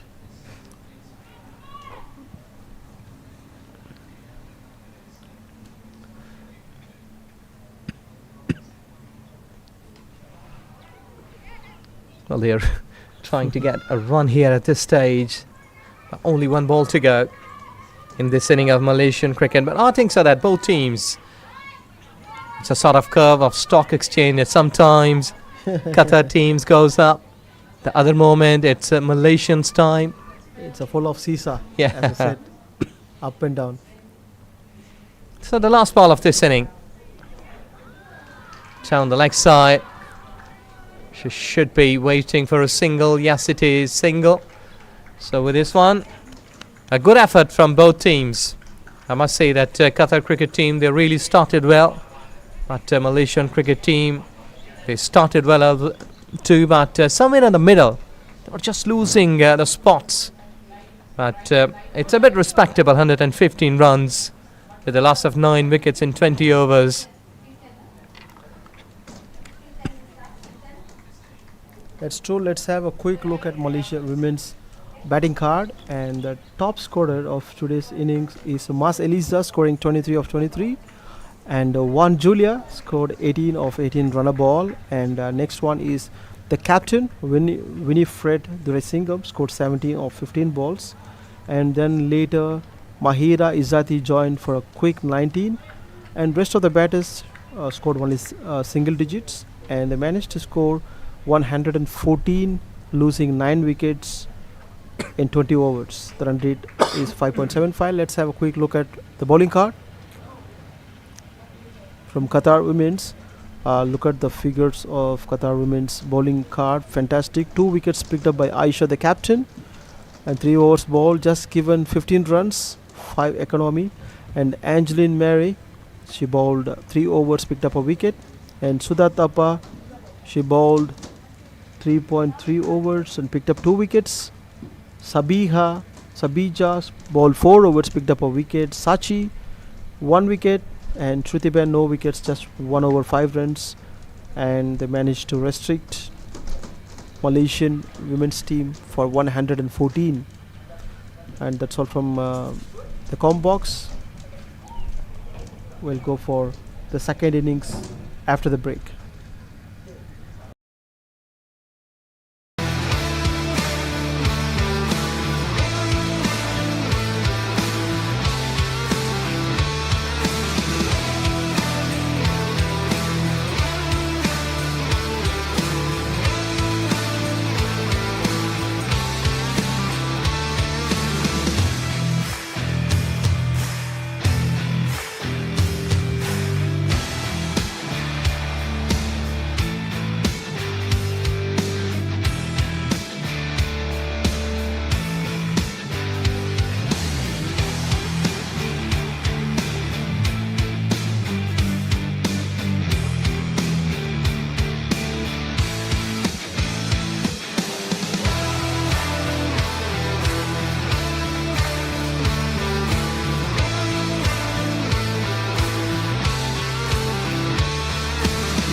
Welcome back to the second innings of the 15th match of ACC Women's Premier Cup 2024. In the first part of this second match, Malaysia managed to score 115 runs versus Qatar, whereas Qatar displayed a beautiful bowling performance. And now it's time for Malaysia to defend the target. Speaking about Malaysia, they have a very solid bowling unit, and Qatar is equally strong in the batting. It's going to be a very good contest here, and we are live from Selangor Turf Club, and the weather is looking perfectly alright. It's not too hot or too gloomy. It's little breezy and bright, not too hot. It's nice. Earlier in the innings, before the game starts, Qatar have won the toss and asked Malaysia to bat first, and the decision was perfectly good because they restricted Malaysia to the less than the target expected. So 130 or 140 we expected, and they put them under pressure and picked up crucial wickets, have taken and cleaned them up in 115. And now it's time for Malaysia to show their bowling skill. And the bowlers from Malaysia is Sarina Siddiqui. She is the one who is going to start the bowling proceedings. And Qatar is full of positives to start this game because they feel that this target is chaseable. First ball, what a pace. Sarina Siddiqui, the opening bowler. Superb pace. Along with me is Ijaz, joining me for the second innings of the 15th match. Hi Ijaz, what's your predictions of today's game? Thank you very much. Well, to me, best cricket will win today. And the way that we did see that Qatar started bowling, I think that lots of curves of ups and downs. So you can't say anything with sort of predictability that who will win. But looks like that more than 120 runs, fair enough, a good deal.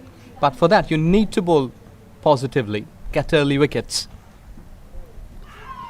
Because Qatar cricket team, they won the previous game as well as Malaysian cricket.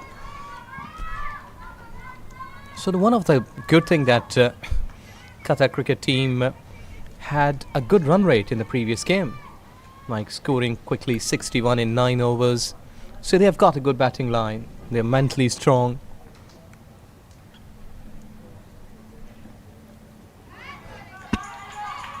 Fantastic bowling by Aina Hamiza.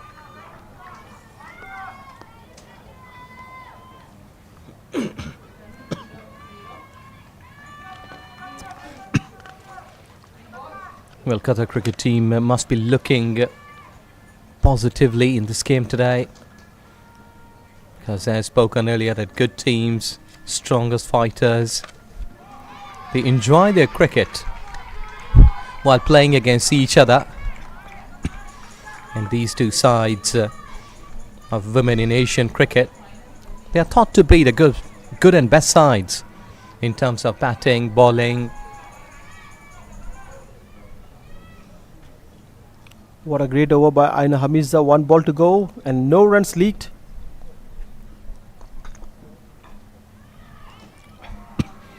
Well, she tried hard, but the ball speed was good enough. So runs with a bat. First over, only 1 run. And that is the way that he will have to keep the pressure.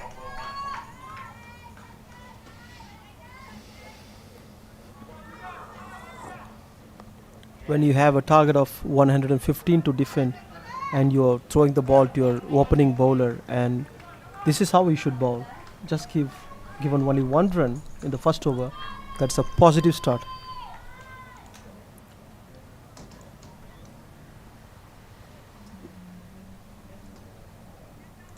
They have 114 balls to bowl now to defend the target.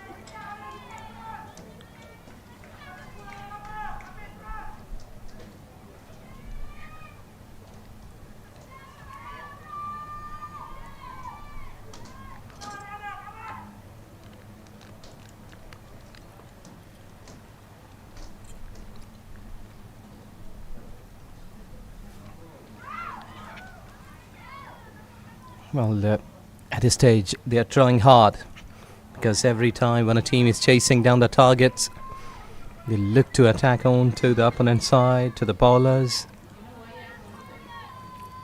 Whenever your team have a left arm pacer, you have a high chance of picking wickets against the right arm batter. So here we have Ariana Natasha. So she is a lefty and she is known for picking wickets.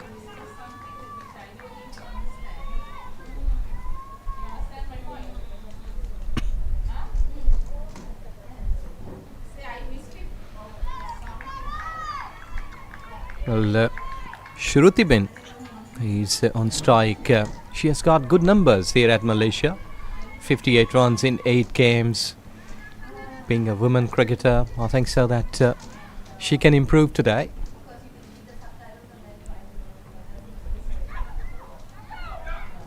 Down the leg side. It's a long chase, but couldn't stop that boundary. Wide and 4. 5 runs added without any ball.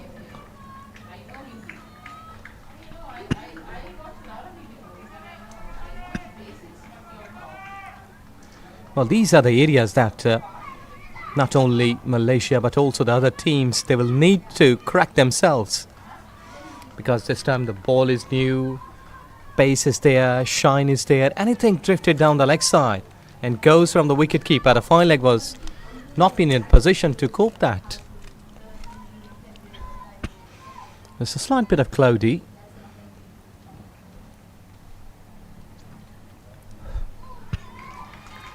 A bit of more fuller length delivery. There was a lack of foot movement from Angeline. She didn't come forward or backward. And this is a wonderful line from Noor Ariana. And one ball she brings back, that's lethal. She'll be looking to do that in this over.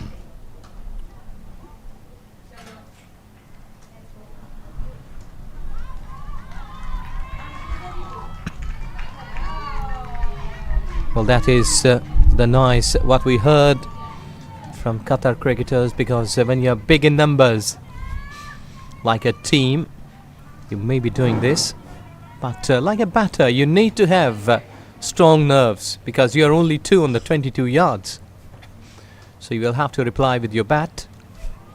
You can't shout that much. Oh, that would have been a close call. Well, I think so that fielder should be behind the stumps rather than standing along with the stumps. Might be a direct hit, would have been a good option here. If not, then behind the stumps, and you may collect it cleanly and then hit it onto the stumps. That's the way it should be done.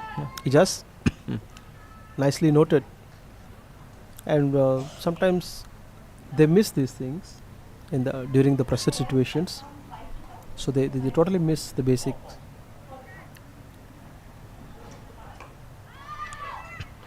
Well, that's a batter line, just to keep it nearby to the off stump, because if you will give more width towards the offside, the ball is new, good bounce, and a batter may cut you, and maybe it can go towards covers.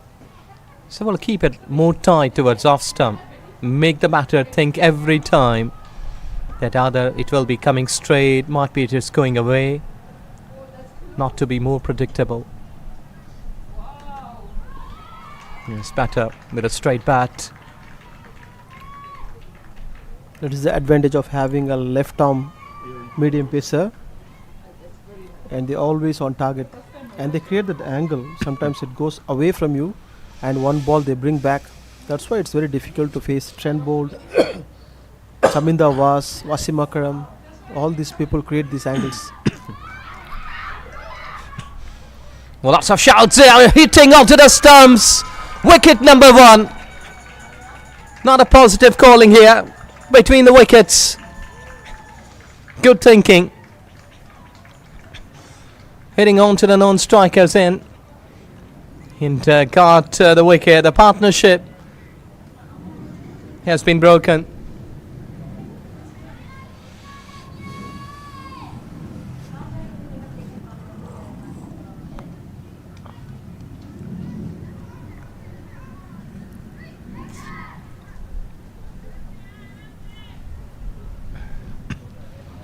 To make runouts, your fielders needs to be sharp, and it's what happened now. The fielder was very sharp, throwing back at the bowler with the right time, with the right pace, and she was able to collect the ball and hit the stump on time. There was a huge gap between the crease and the runner's bat, so it was an easy decision for the umpire to give out, and they lost their first wicket under 15 runs, and that's a moral victory for Malaysia when you defend a target like 115. And still Ariana has to bowl 2 balls, and the new batter, it's going to be very difficult. She's on song now.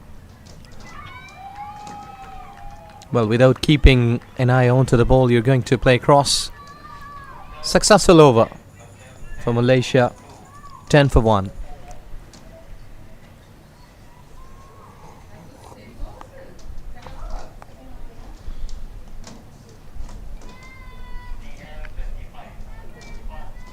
End of 2 overs, 10 runs scored, losing 1 wicket. Malaysia put Qatar on back foot straight away. Angeline and Sachi Dadwal are on crease.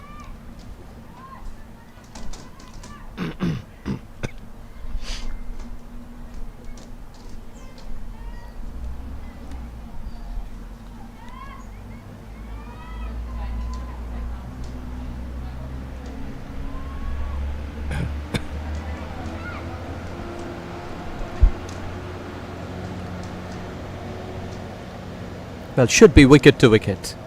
That should be no option here for the pacer, because if you will be allowing the batters by giving some sort of width towards offside, they will surely settle down, because when a batter has been settling down like with singles, doubles, and you're not bowling up to the merit, there might be some sorts of trouble for you in the later part of the inning.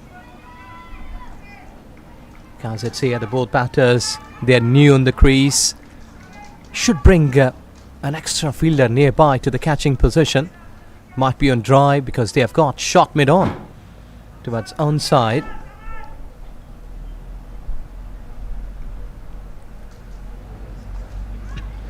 Good delivery, excellent delivery. Well, have seen that many of the bowlers, they are bringing back the ball.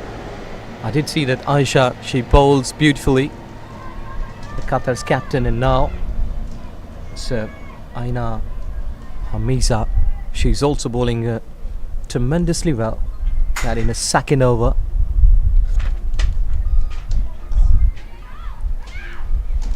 Work that one away towards onside. Well, throw should be there on merit quickly, so that you may put some pressure onto the batting line. But a good partnership here between these two can really bring them up in the power play, because you have got the field restrictions. You may choose some aerial routes to go all across and can hit some big shots a couple of times when you have been more positive, more confident.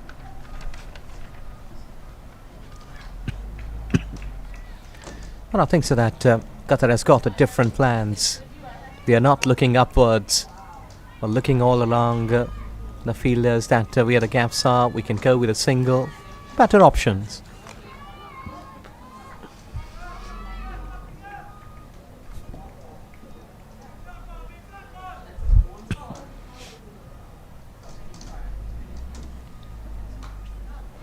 Well, that was pretty away from the body. Loss of width was offered. I think so that Aina is pretty lucky here, because that was many of the width towards offside would have been gone for a boundary if been properly hit. It was a mistimed. That was, yes. And Angeline looks solid in her stance, and she's tall and strong.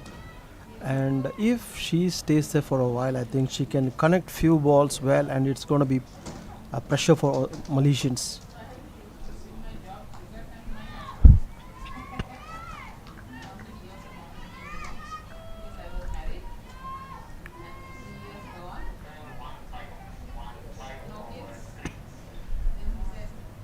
End of third over, it's 15 for 1 for Qatar. They have no problem at the run rate. Still, it's a decent run rate. And losing 1 wicket through run out, so that's part of any game. You don't plan for those run outs actually. Aina Hamiza is back.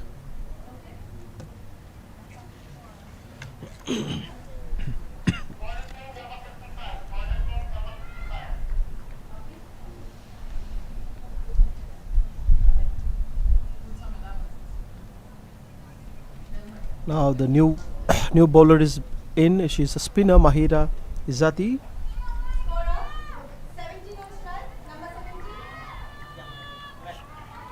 She is the bowling all-rounder, as we discussed. She has got a very good record.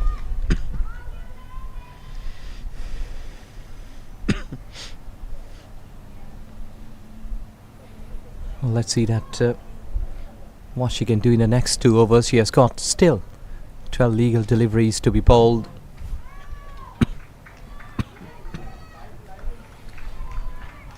And I think so that Malaysian cricket team will be happy to get dot deliveries in the power play. Though that they have got 1 wicket, which has been a notable performance, is that if the bowlers have been taking wickets, but if not, they have just been making dot deliveries, which has also been cheered.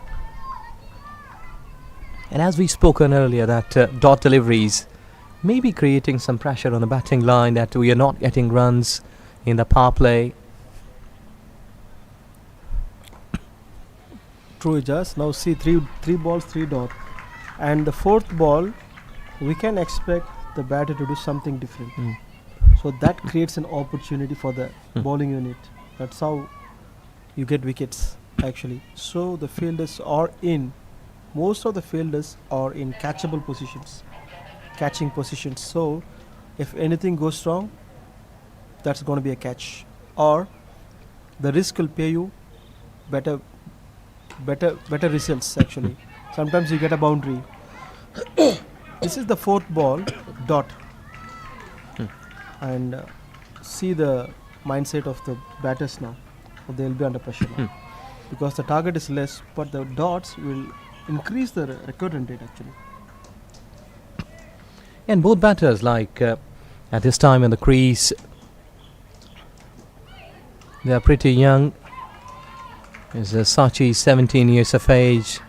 Well, let's see that how much mental fitness that she has got, because strong minds can really got 1 dot delivery, 2 dot deliveries, might be a maiden over, but next over you may be recovering. Well, that's fine. Made into start off for Mahira. This is the game changer actually. This over is a game changer. It changes the equation completely. 4 overs, still 15, and lost 1 wicket, and run rate goes less than 4.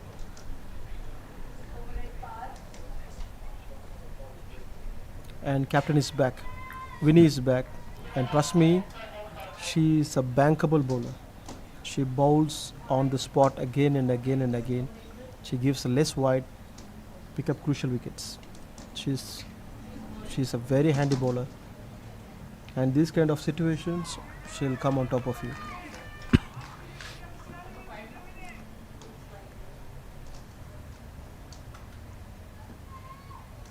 The medium pace bowler.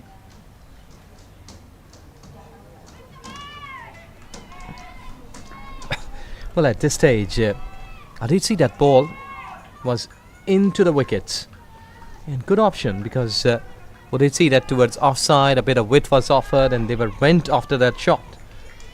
But now that is really a good option to keep the ball wicket to wicket. Narrow escape. And she keeps repeating the line and length again and again, and irritates the batter and gets them out. And she's very confident as well, confident personality. Yeah, sometimes the batters, they have been attacking onto the new bowler just to disturb the line. And we did see that a long handle was used by the batter on the previous delivery, and that's batter with a straight bat. with full face. And if you're not been in a position to hit hard and big, it's better to get away and give your partner a bit of the chance here. It might be she has got a better skills to play against that particular bowler. That's a smart way of thinking. Actually, that's the right one. Actually, that's how you should think.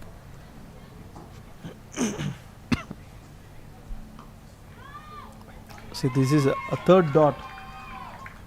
Almost like 9 dots in the last 2 overs. Last over was made in, and now she bowled three dots here. So 9 balls without scoring any runs In a T20 in a cricket. T20 cricket. That will change the equation completely. Now this is the 5th over. Trust me. Well, that's They might really look poor, for 2. because you have already bowling a good line, drifting down the leg side on the pads.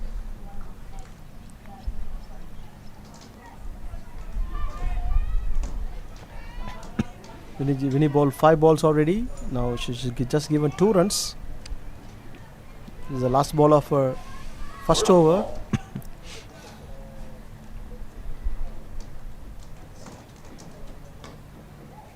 That was a good line. Look at the fielder at mid-off. Number. Very quick to the ball. They're very good in fielding as well. So they keep running. Look at them, the energy. They just keep moving. Always keep moving. Going back to their positions. So their successful spinner is back. Izzati.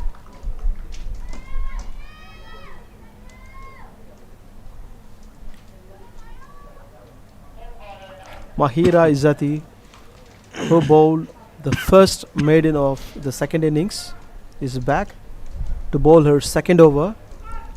After 5 overs, Qatar scored only 17, losing 1 wicket.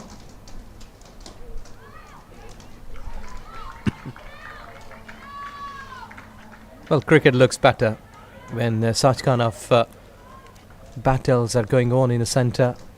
The teams, they are eager to win, and their body language has been showing that they are working hard. Down the wicket, and finger goes up. There was a chance and properly availed by the wicket keeper. Excellent work. They made her to come down the wicket. This is the pressure that created by the bowler. This is the 8th ball she bowled dot, and that's a wicket. What kind of a bowler she is? Looks like very simple, an off spinner, but keep changing the line and length. And look at the happiness. Well, this is all jubilation when you are playing for the glory of your country. It happens, and there is more power.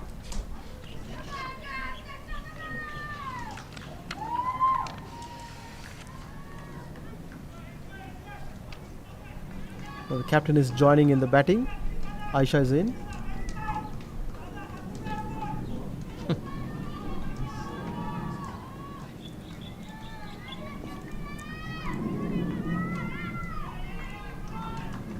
She bowled 8 balls and picked up a wicket without giving any runs.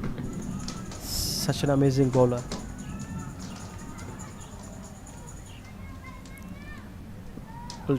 Can she bowl another 4 balls dot? Making 2 maidens back to back? We can wait and watch.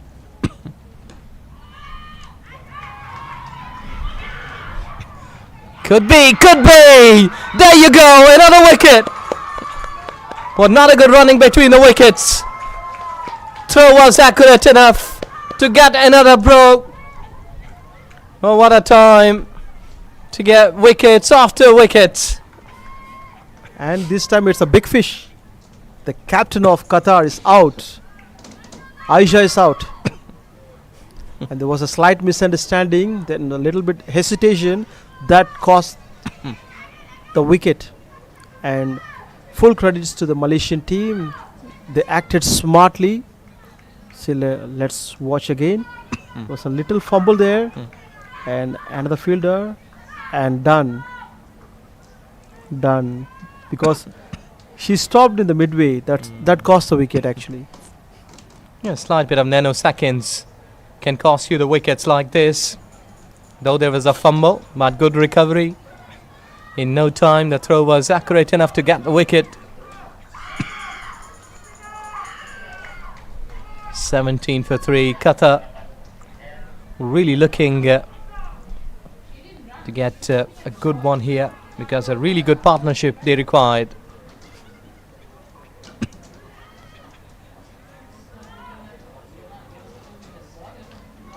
Trying to go towards onside.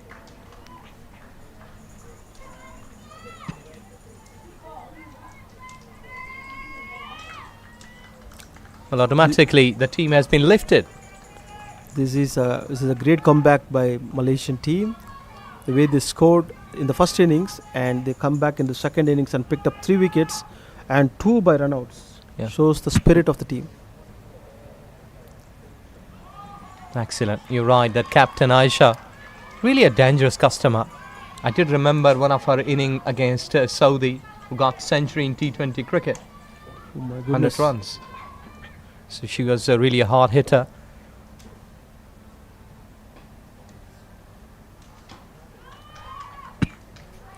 Well, I think so at this stage, one of the partner must be looking to hit hard.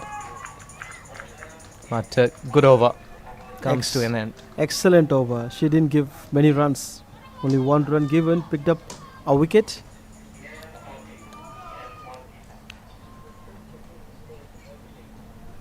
And helped in a run out. Amazing. Izzati did really well today. Well, this power play belongs to Malaysia. 3 wickets, only 16 runs. Well, let's see that from here on, next 5 overs, what will be the plans from Qatar's women cricket team.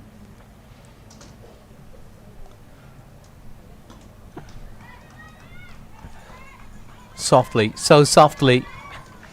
I think that a couple of overs they should be keeping themselves calm. Just concentrate onto the batting with a straight bat. Make your efforts count after a couple of overs. Then make a counter attack. Oh, could be. But I think so. A bit of bat and ball. Wait and see umpire signal. Yes, it's a leg bye. Khatija Ahmed was the batter and following after Captain Aisha. And the ball was slightly towards the leg stump. That's the reason might be umpire was hesitant to give that as an out or probably inside edge. But here the Khatija didn't have any numbers on her batting score. Another one hitting onto the pads. I think so again. Not out is the call. Well, look at the attack. What a captain is leading from the front. Got 3 wickets for the team. And they're really pumped up in the driving seat. Well, you will have to wait. Qatar can whip up at any time. They've got a good quality batters in the middle. It's only the pressure. What a phase they are going through. Back-to-back beauties by Winnie, and she is in full control of this bowling. This is a good time for her as well because the wicket lost in frequent intervals. The pressure is on the batting team. Direct hit, and look at the noises, look at the shouts. Spirit is really lifted up here after getting those 3 quick wickets just in 19 runs.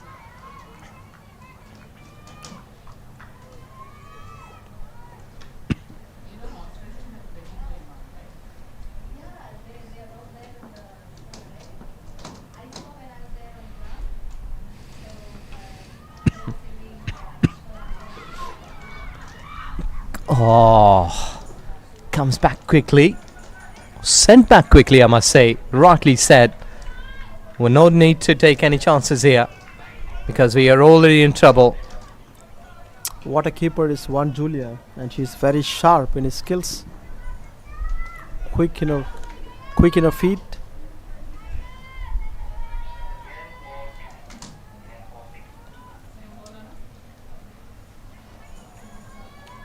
Qatar scored 19 runs, losing 3 wickets after 7 overs.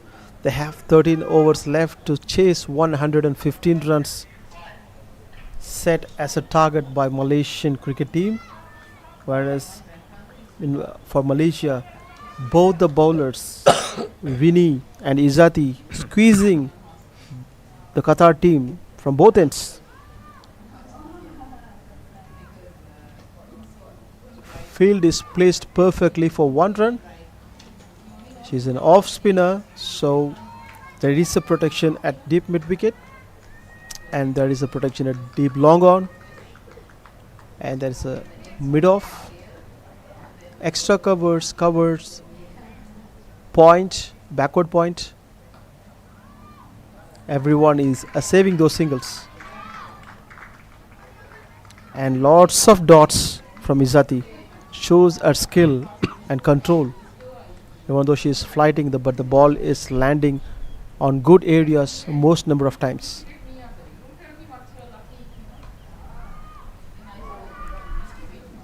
Good try.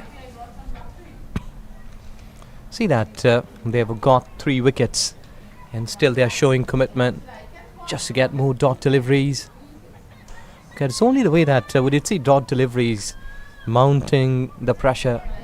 That's why the batters, they've been making mistakes. We had a discussion on this earlier. Yeah, that's true. That's true. The dot deliveries will put enormous pressure on the batter. It's kind of a feel that you're pulling your team down. Well, that's a good shot. Into the gap, will surely run away for 4. And that was the requirement of the time to pick up the safer spots where you can go through, get runs, get some confidence back in you, get your shoulders up. Because it's not over yet. 7 wickets in hand. That's how you should think. Yeah. You should not think about what went wrong. You should always think forward. The way you said, we have 7 wickets in hand. What can we do with that? That's the way you should think when you chase these kind of targets. You already scored 25, and how many runs to be scored, and what kind of risk you can take, and all these things. How many overs bowled by Mahira, and how many overs bowled by Fini, and how many overs left from other bowlers. And master of this calculation is Mahendra Singh Dhoni. He calculates every bowler's overs, numbers, everything. It's like a human computer. Exactly. I did remember the 2007, the inaugural T20 World Cup, when Misbah-ul Haq was about to win that World Cup for Pakistan, and it's all about Dhoni, the bowler which was, I think so, that not that much renowned at that time, bowled the last over and got the World Cup.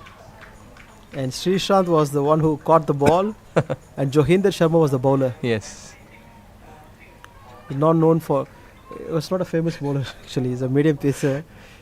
Played very few games for India, and that's the mindset, right? It's a Exactly. mindset. 2 smart hits, Misbah and Mahendra Singh Dhoni. Both of them are good. Cool customers, cool captains. Cool captains. The captain should be very calm. That's always good. But what if the pressure is there, and sometimes I was looking that I'm not that old enough, but my hairs, they were getting some white color. It's all about pressure. Pressure, yes. You absorb the pressure and becomes grey. Grows out like a grey. Very close to the off-stump cordon. You can see me how much pressure I absorbed. Seeing me. Not only hairs, but the beard as well. More pressure. Extra time, more time.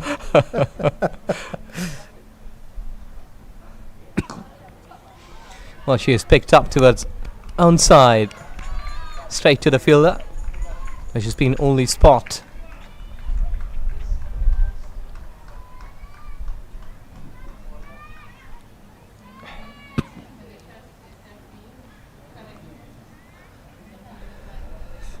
And Aina Najwa was the fielder, and the ball came like a flash from the bat, and she just moved and stopped the ball nicely. Very good fielding by Aina Najwa. Super athletic and a very strong arm. See, the throw goes like anything. Very strong, very good fielder. And she is busy on the field, running here and there. Hmm. For a different batter, she is standing in a different spot. Very good captaincy. Initially, she was standing in the mid-wicket area. Then she moved to the square leg, short square leg. Then for other batter, she is coming back and standing in the deep. I think Angeline. For Angeline, she's standing deep. But that has been played into the gap. The long chase. Right on to the boundary line. Good effort done. Yes, you're right. I did remember a couple of times that many of the captains been hiding some bad fielders. You go onto the third man region so that the ball will not come so often. Sometimes the captain himself hide. Ranatunga. Am I right? Exactly. He himself should hide.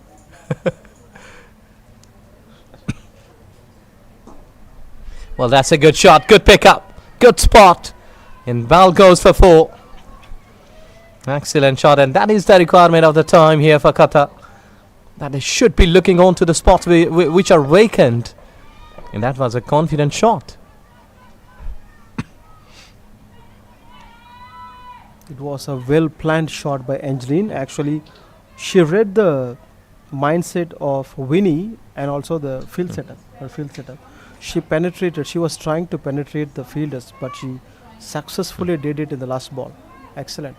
The previous ball, she managed to pierce the fielder extremely well, and she didn't use any power. She smartly played that shot.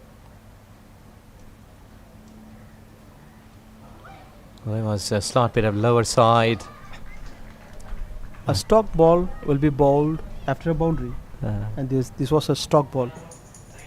Good length area moving away from the batter. Well, it's getting darker. What do you expect? Such kind of clouds? It's getting darker, but it's getting whiter. That's what I think.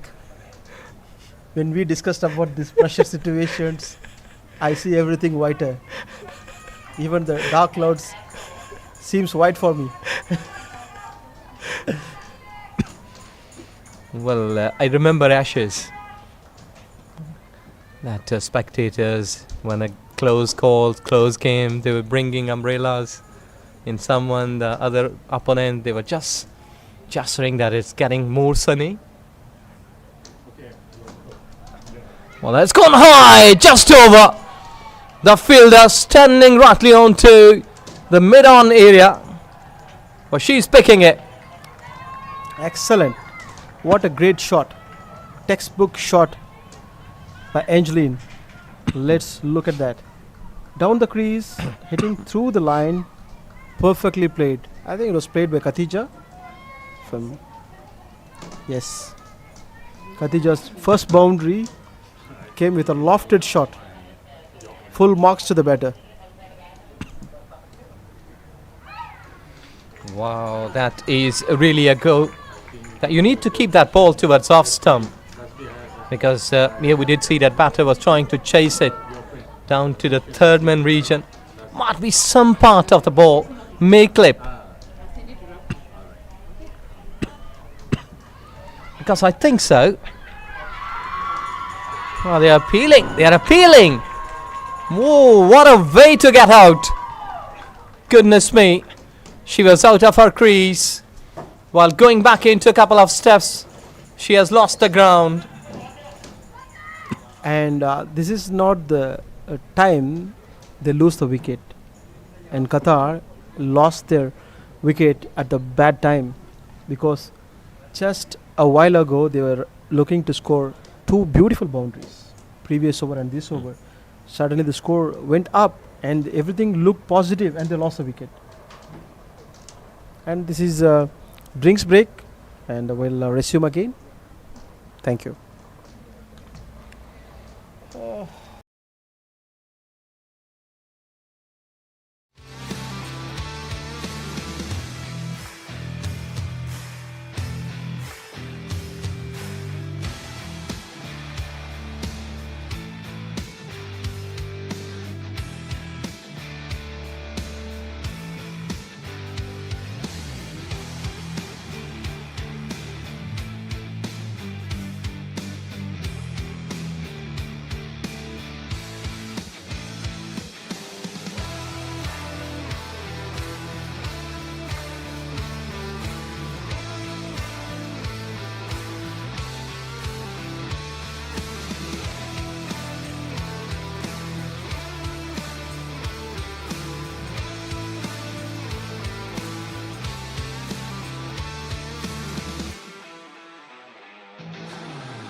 Well, you can clearly see in the background the dark clouds. Well, let's see that how quickly they can finish this game. 6 good deliveries for Malaysia. 38 for 4 after 9.3 overs. And the top bowler is going to bowl her 4th ball of the last over of her quota.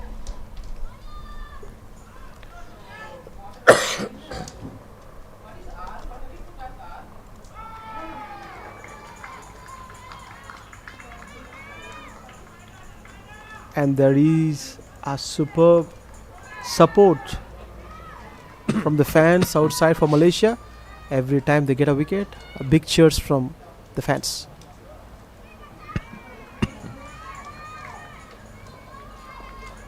We need to count the number of dots bowled by Izzati in this inner spell, and that's really the game changer actually.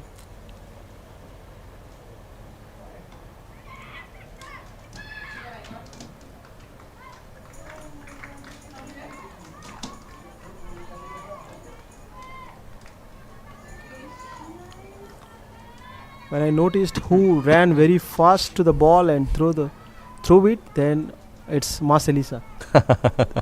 I just noticed it's Marcelisa.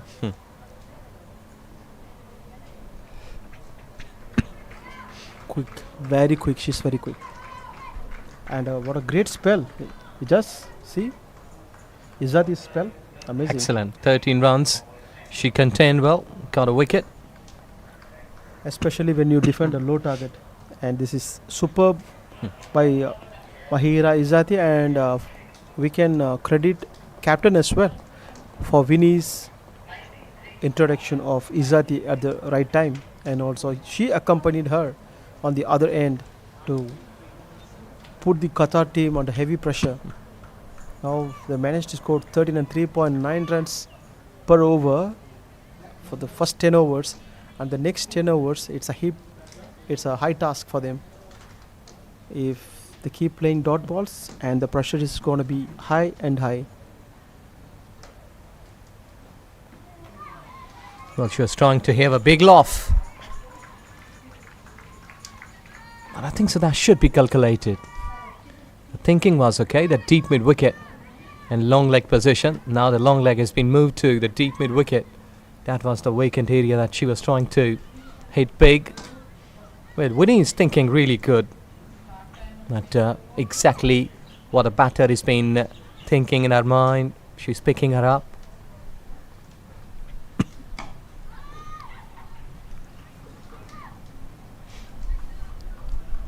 Yes, you're right. A while ago you said that Winnie is utilizing her bowlers properly, right at time, that when there should be pacer, when there should be a spinner.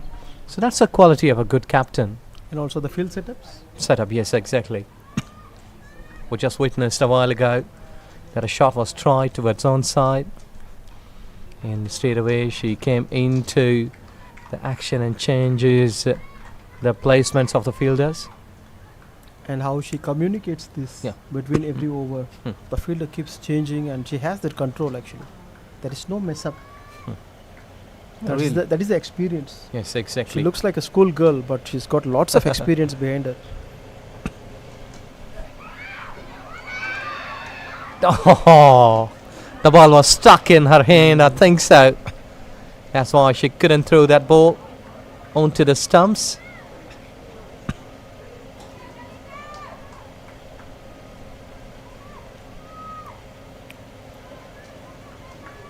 And Marcelisa is also a very good bowler. Is a very good all-rounder. And look at the way she bowls. On the money. Showing her stumps. Really a dangerous call at this stage, because if you're unlucky, ball may keep a little low down and you may lose your wicket. You need to come nearby to the pitch of the ball and then play the shot.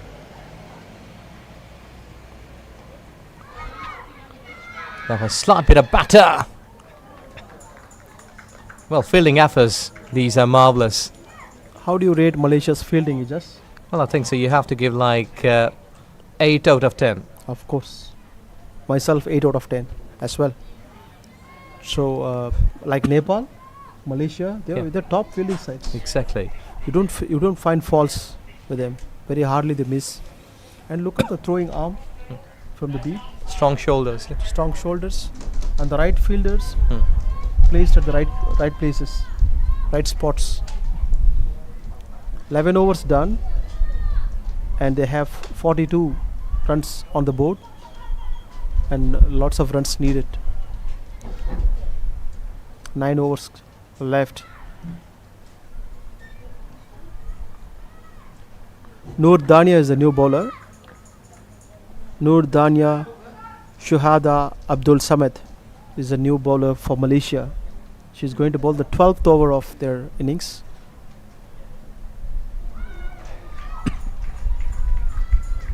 The weather looks gloomy and breezy. Looks like raining. Fingers crossed.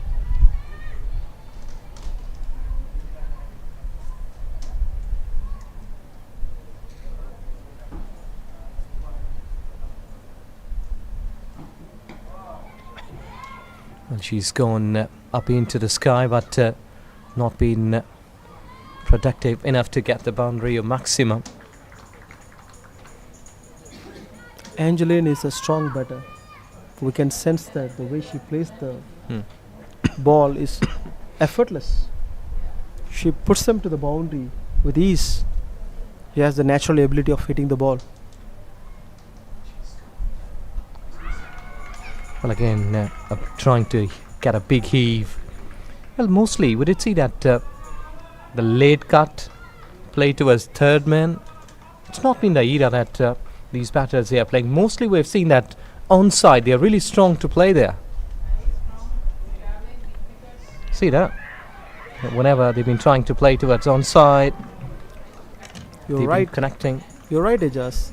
Those late cut era is gone already. Now the intention is to hit straight, to off or to on, through the line. They want to hit it. Yeah. That's it. So the late cut is gone actually. Even in the T20s, you see them very lesser, not as frequent as in ODIs.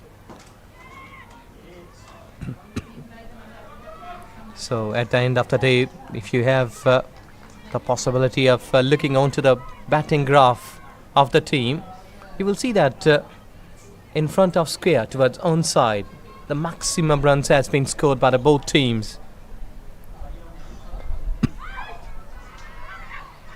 She was not comfortable while playing that shot.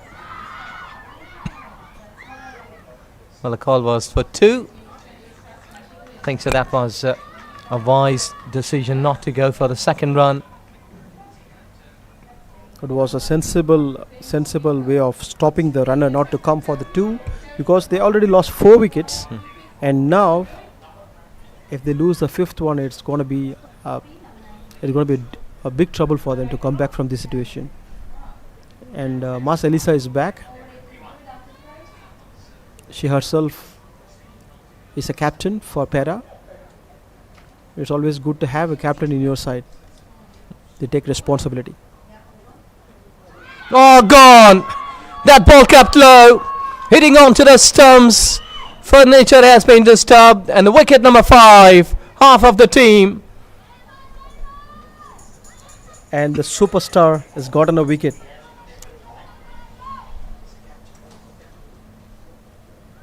Look at the energy she's shown. And deep trouble for Qatar, losing all their main batters.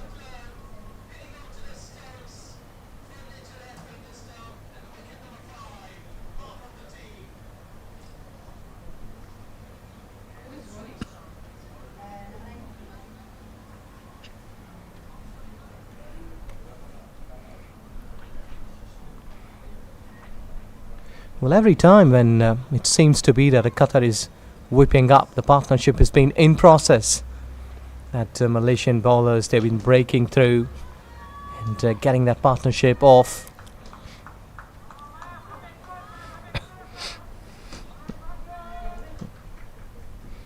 So that should be wicket to wicket.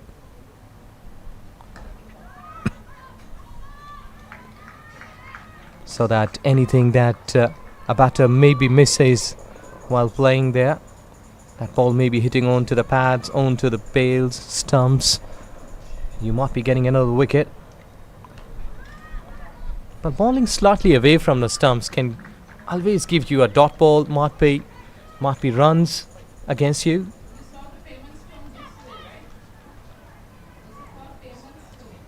Sabija Panayan, the vice captain. Oh my goodness. What a bounce. So different bounce, and the 2 balls earlier it was a low bounce, and now it's quite a bouncy high bounce, and it's difficult to bat in a wicket like this. Well, she has went across. See the change of pace from Marcelisa. So she's mixing it up actually nicely, and also she is a very good fielder of her own bowling.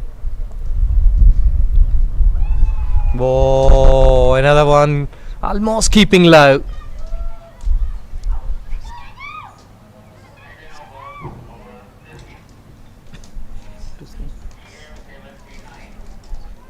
And 46 with the last of 5 wickets into the 13th over.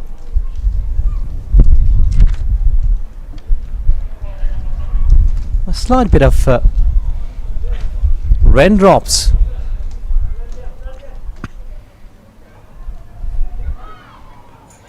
Well, that ball was dipping in front of the batter. She was trying to play a big shot, but unable.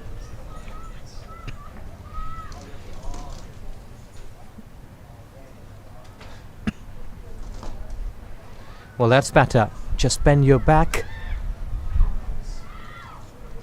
and make it all efforts. Could be. The ball was not picked up cleanly.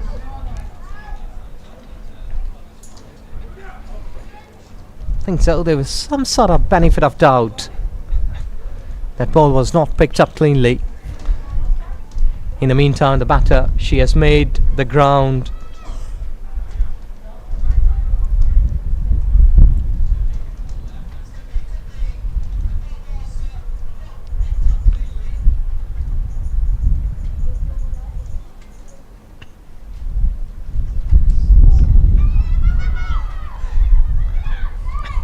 too wide to bat.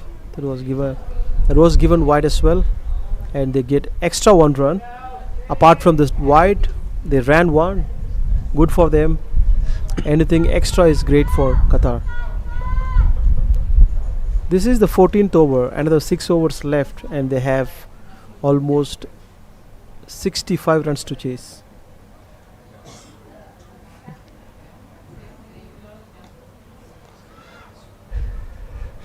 that was up in the air, but safely landed.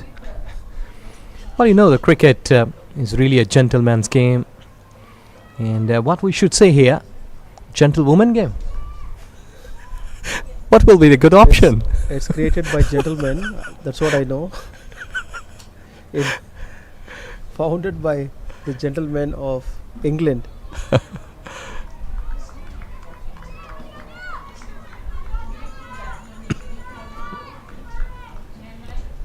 Gentleman game played by women. That's how we should say.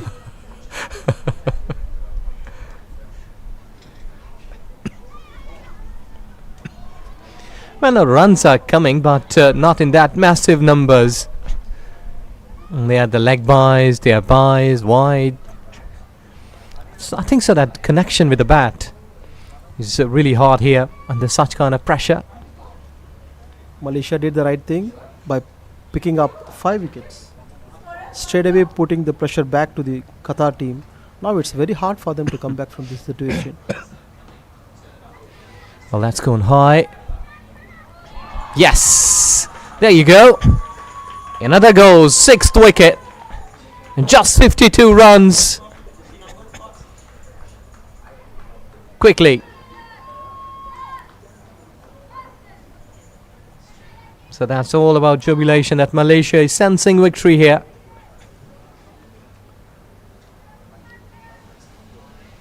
It's the second game of this tournament for the both teams, for Qatar, for Malaysia. They have won the previous games to their names, and today It will be a big win if Qatar cricket team will come back from this stage, can win this game, because in cricket you can't expect anything till the last ball is being bowled, but we're looking on to the equation that has been more favourable for the Malaysian cricket. Well said, Ajaz. Anything is possible in cricket. That's what happened in all these years the cricket have been played like that. Sometimes you off the TV and go back, and the team which you think can't win the game. One such game was 436 chased by South Africa. First time in the history of ODI cricket. Australia scored 430 plus and South Africa chased it down and won the game. That was one of the time everyone switched off the TV and went back. The second day only they came to know that South Africa won the game.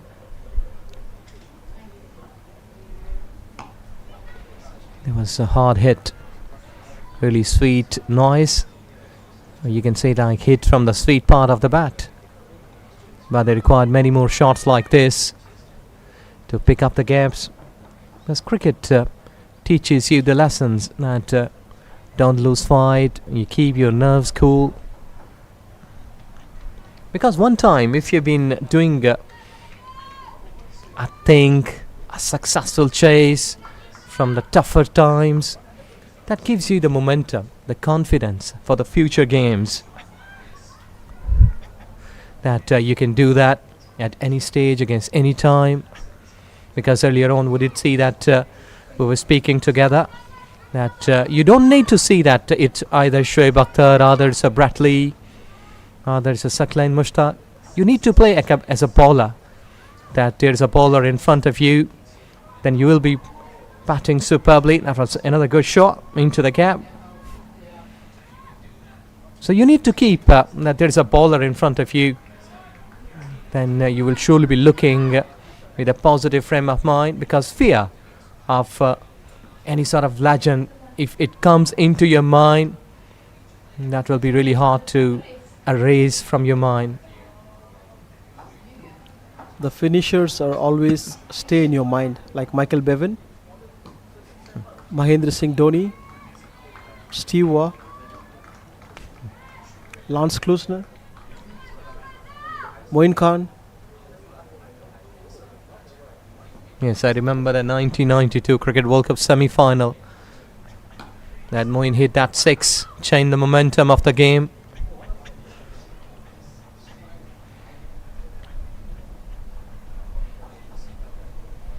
Every team has that one person who finishes the game. Really, really the tough job. And people remember them all the years they watch cricket. And whatever the names I said, they played the best cricket in finishing the games. Now recently in Indian circle, it's Rinku Singh. He's getting a good name. And for Pakistan, who is the finisher right now? Well, to me, like Shoaib Malik, Shoaib Malik. really a top order. And he's I think so, the only player in the world cricket who has batted in every number from 1 to 10. I still remember the tour he came with Pakistan and won the series in India. ODI series 4-1, I think. It was a very, very strong team under Shoaib Malik's captaincy. Way back 2000, I think. When Nasir Jamshed scored 3 centuries. Yeah.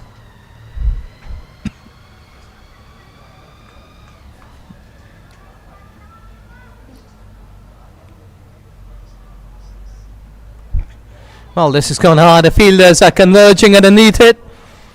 But they were unable to scoop it there into the hands. Can only see it. I'll see that shot went high. Couldn't get the elevation as well as the distance. So there is some sort of doubt in the mind of the batters. If you play your shot fully, properly. Well, that's a good shot. Might be. We'll go all the way. Long chase. There you go. Well, that's a better positive cricket, because this is where you need to believe in yourself, that you have got the guts. You have got the quality cricket in you, and you can do that. Keep talking to you. True, Jess. And look, Angeline has scored 28 in 35 balls, irrespective of how many wickets gone. That's the positive of cricket.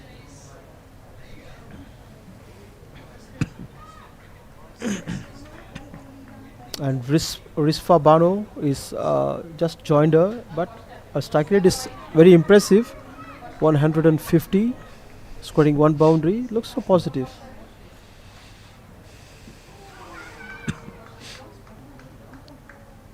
Noor Dania is the bowler, keeping it simple and straight. The economy is a little bit expensive, but still okay. Nothing harm. Another 4 wickets to win this game.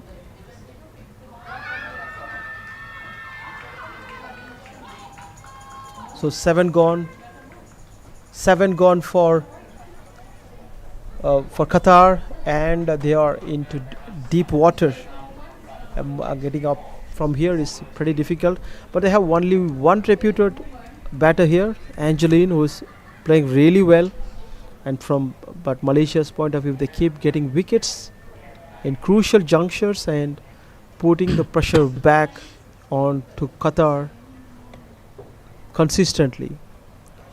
The more number of time you dominate the opponent, you win the game. So Malaysia is doing all the right things, even though they couldn't set the target as they wished, but the bowling unit and the fielding unit are doing an extremely good job here.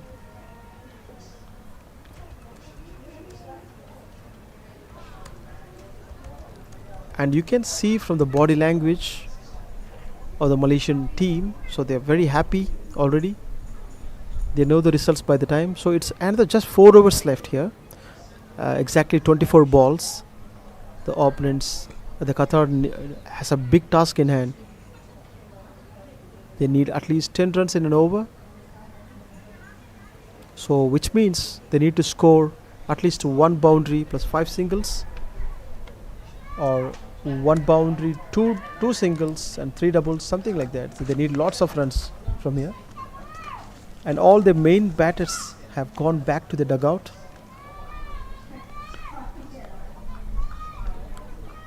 Here on the other side, Aina Hamiza is back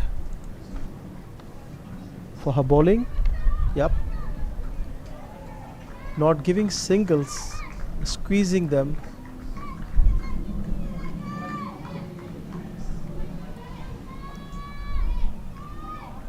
Look at the noises. It's pretty sound and heavy. And she kept 3 fielders on the deep, maybe 4 fielders on the deep. And no runs given again. 2 balls, 2 dots. Pressure and pressure. Aina Hamiza, what a successful bowler she is today. Her economy is 2.57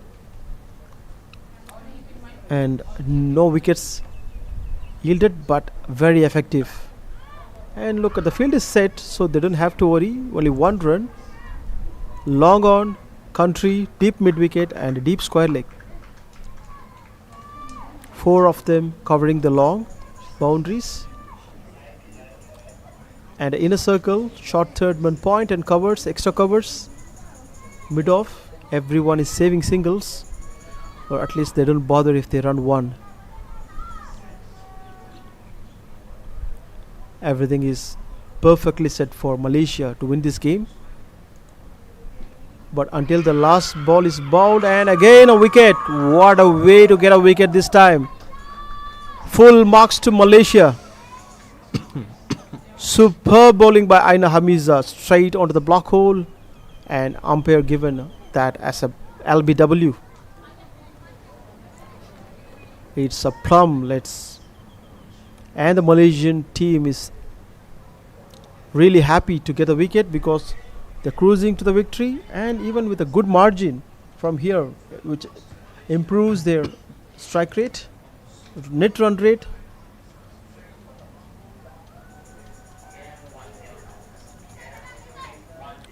Krishna Pankaj Bua is the new batter, joining Angeline Murray, and Angeline has a steady head, big heart, still playing well along with whoever batter she is joining, and she keeps her head high with the likes of strong bowling from Malaysia.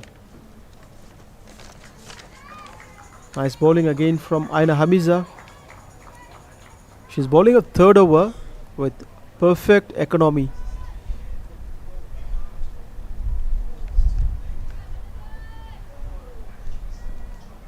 Only one more ball to go from Aina. This is the 17th over. And almost a Yorker length ball played to mid on, and Angeline is not interested to run because this is the last ball, so she want to keep the strike back. 18 balls left in this second innings, and they need lots of runs.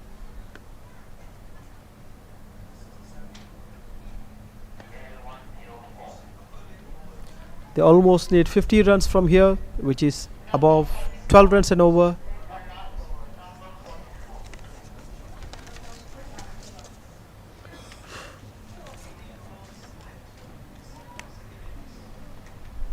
Noor Dania is back. She's going to bowl the 18th over of the second innings. And a good shot played to the field set. Deep mid wicket, 1 run for Angeline. And Trupti Kale is the other batter. Trupti Kale is going to face the first ball of her innings. And she is facing Noor Dania, a successful bowler from Malaysia. 2 wickets picked up by her already. Just 17 runs leaked. Second ball from her. And nicely bowled. The ball was deviating away from the batter, pitching on length. This is a high task for the batter Trupti Kale. Up over pitched, played to mid on for 1 run. And Malaysian team looks so relaxed. They already know the result. It's going to be their favorite.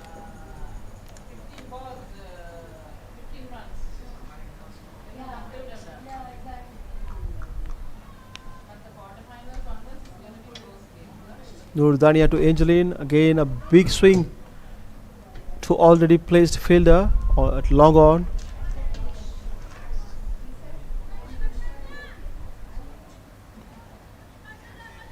After 17.3 overs, Qatar scored 67 runs, losing 8 wickets. Well tried, 1 run again. The ball is back to the bowler in no time. Fielding has been exceptional since the start of the second innings. Malaysia has shown a great heart, scoring 115 runs.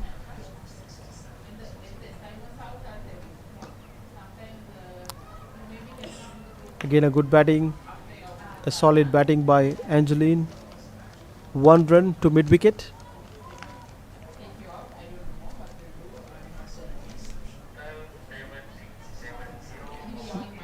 Noor Dania is bowling her last over, the fourth over of this innings. She has given 21 runs and picked up 2 wickets.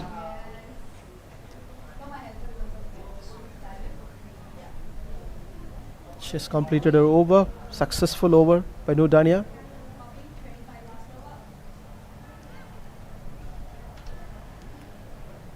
Superb show by Malaysia here and Qatar. And Qatar's bowling was superb today, and they need to work really hard on the batting. Having said that, this is not an easy batting wicket. The ball stops and comes sometimes, uneven bounces. A solid drive by Angeline for 1 run, and there was a shout for the second.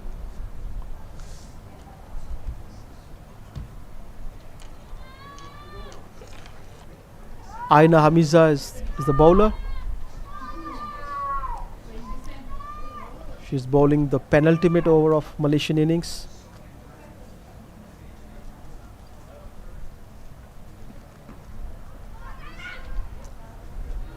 One run. They don't worry about one run, and from here winning is 90-10. 90% to Malaysia and 10% to Qatar.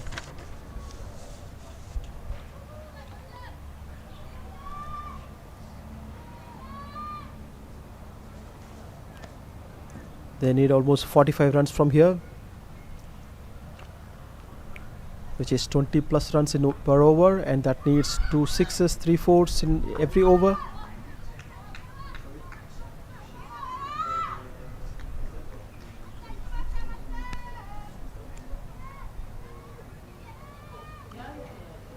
Whoever bowled for Malaysia has been very good. They didn't bowl many wides. That's one of the good thing about the bowling.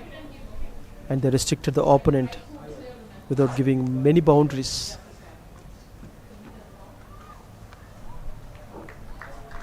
And as they bowled as many dot balls as possible. Aina Hamiza bowling a 4th over. Look at the economy of her. It's just 10 runs from the 3.5 overs. Her economy is less than 3, 2.86. Picked up a wicket. Great show. 73 for 8 Qatar.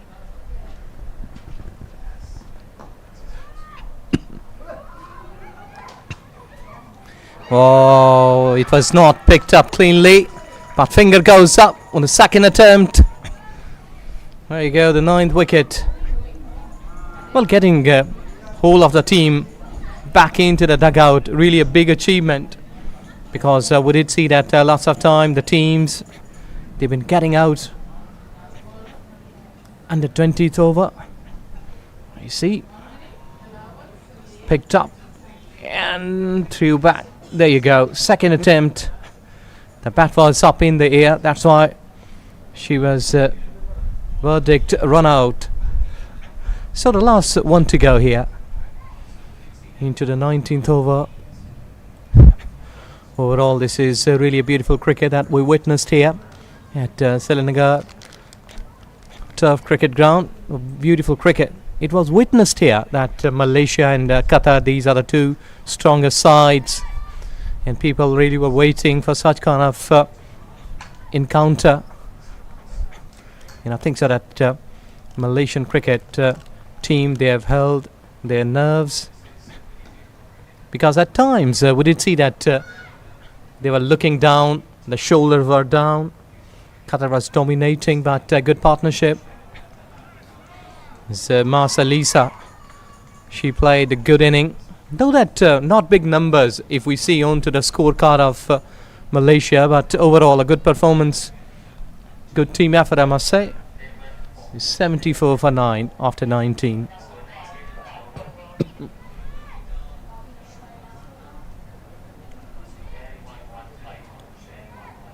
Here comes the captain to finish the formalities. Winnie is back to bowl her last over.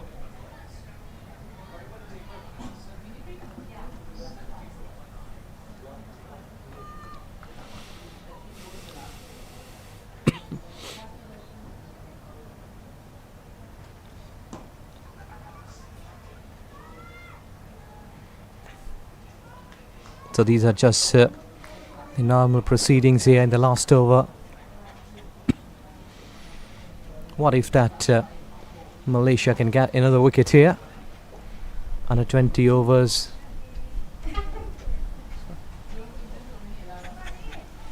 Can wrap up the things quickly under 20 overs, because that will be a big achievement, that if they will be able to get the team out in 20 overs.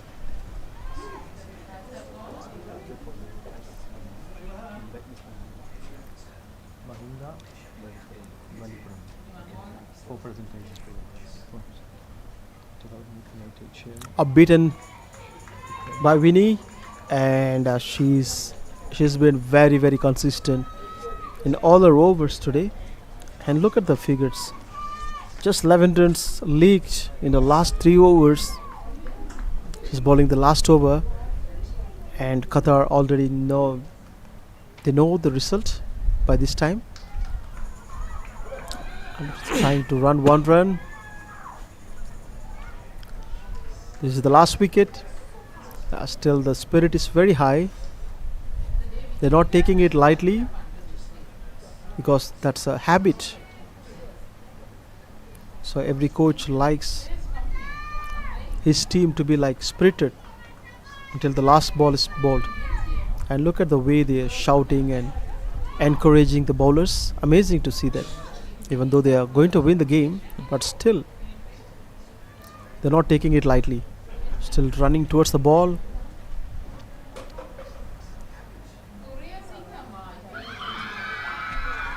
Yes, it is. And they won. Well, Malaysia has won this game against Qatar. All important game, and what a victory. Yes, we were thinking at times that Qatar has dominated in the first inning. And then Malaysia came back strongly. They didn't allow Qatar to chase down the target, 115. But excellent. This is really a good team effort. Overall, a good performance, though that Qatar has played well. But they were not been able to cross the mark of the victory. And there you see the Malaysian cricketers, they are all happy. The support is there for Malaysia. Wonderfully. This is really a good game of cricket we witnessed here. And full credit goes to Malaysian cricket team. And let's have a quick look at the bowling card here from Malaysian cricket team. And let's have a quick look at the Qatar's batting first before we see the bowling card. And the top scorer is Angeline Murray, who scored 36 of 46 balls. Apart from that, nobody has scored double-digit scores. Shruti Ben scored 1, Sachi 3, Aisha not scored anything, the captain. Quite unlucky, she got run out. And Khatija scored 6 runs, Sudha Tape 2, Sabija 1, Rispa 9, Krishna, Pankaj Bua 0, Trupti Kale 3, Tafaul El Khair scored 1 run. And let's see the run out count. 1, 2, 3. 3 run outs have been performed, and 1 stumping, 2 stumpings. And they scored 76 runs, losing 10 wickets in 19.4 overs. Let's have a quick look at the bowling card from Malaysian cricket team, led by Winnie. Their top wicket taker is Noor Dania, who bowled 4 overs, just picked up 2 wickets. Mas Elisa, Winifred Mahira bowled 1 wicket, and Aina took 1 wicket. Let's have a quick look at the match summary here. They bowled only 14 wides. And initially the toss won by Qatar and elected to field first, and Malaysia was asked to bat first. In that, they bowled really well and restricted Malaysia to 115 runs and picked up 9 wickets, whereas Mas Elisa scored 23, Mahira 19, Julia scored 18, and Winifred scored 17 runs. And for Qatar, Sudha Tapa picked up 3 wickets, Aisha 2 wickets for 21 runs, Sachi Dadwal and Angeline picked up 1 wicket each. Whereas for Qatar, only 1 batter scored double digit, that is Angeline Murray 36, and all others scored single digit, Rispa, Khatija and Sachi. And for Malaysia, Noor Dania picked up 2 wickets, Mas, Elisa, Aina and Winnie picked up 1 wicket each. That's all from the match summary. Thank you so much for watching the 15th match of ACC Women's Premier Cup. Now we are moving to the presentations. Well, tomorrow.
Welcome at presentation party of this great game of cricket, ACC Premier Cup for Women 2024. Its second day, and we witnessed the best game of cricket.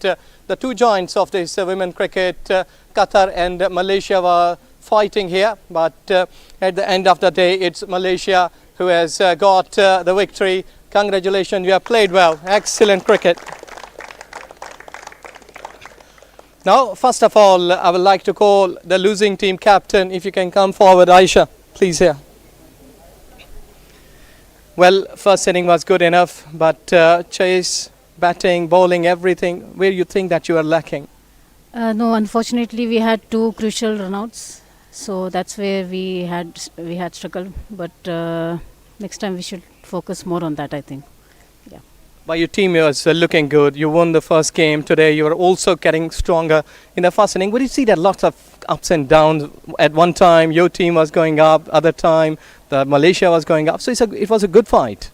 Yeah, we tried to manage within the target, like 120, as I said. But in between our spinners, our spinner didn't.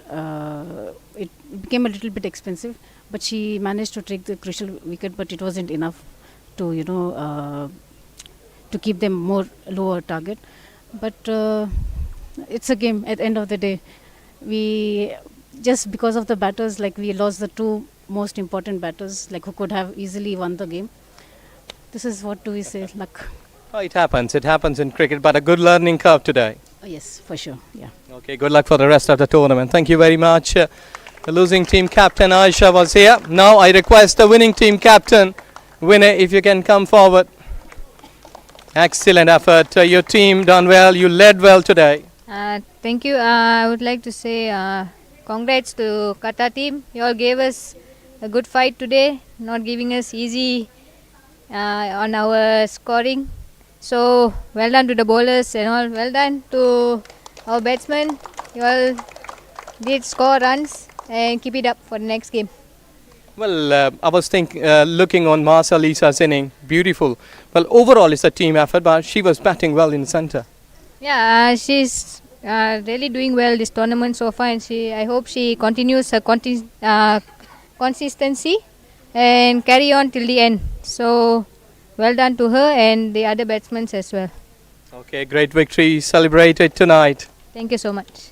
Thank you very much. Well, now it's time for the player of the match, and I will request over here that we have got Mr. Mahinda Valipuram, the Development Committee Chairman, Asian Cricket Council. Sir, please come here.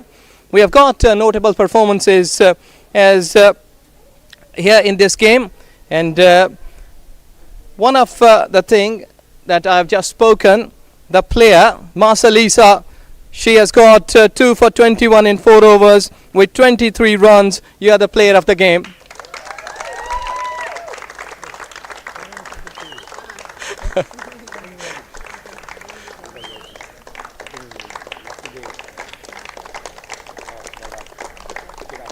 Well, Noor bowled well, but Marsa Lisa, she is the player of the game. Please, couple of minutes. Well, you are batting superbly. We noticed that Malaysian cricket, a notable name is yours. First, I want to say is Alhamdulillah. I have to keep performance and consistent for not only for this tournament but forever. But I know the performance is up and down. But I need to be consistent, like my captain said just now. So, just lots of lessons from coaches, from captain, and all of the teaching staff. Malaysian cricket is supporting you well. Yes, they support me a lot and really a lot.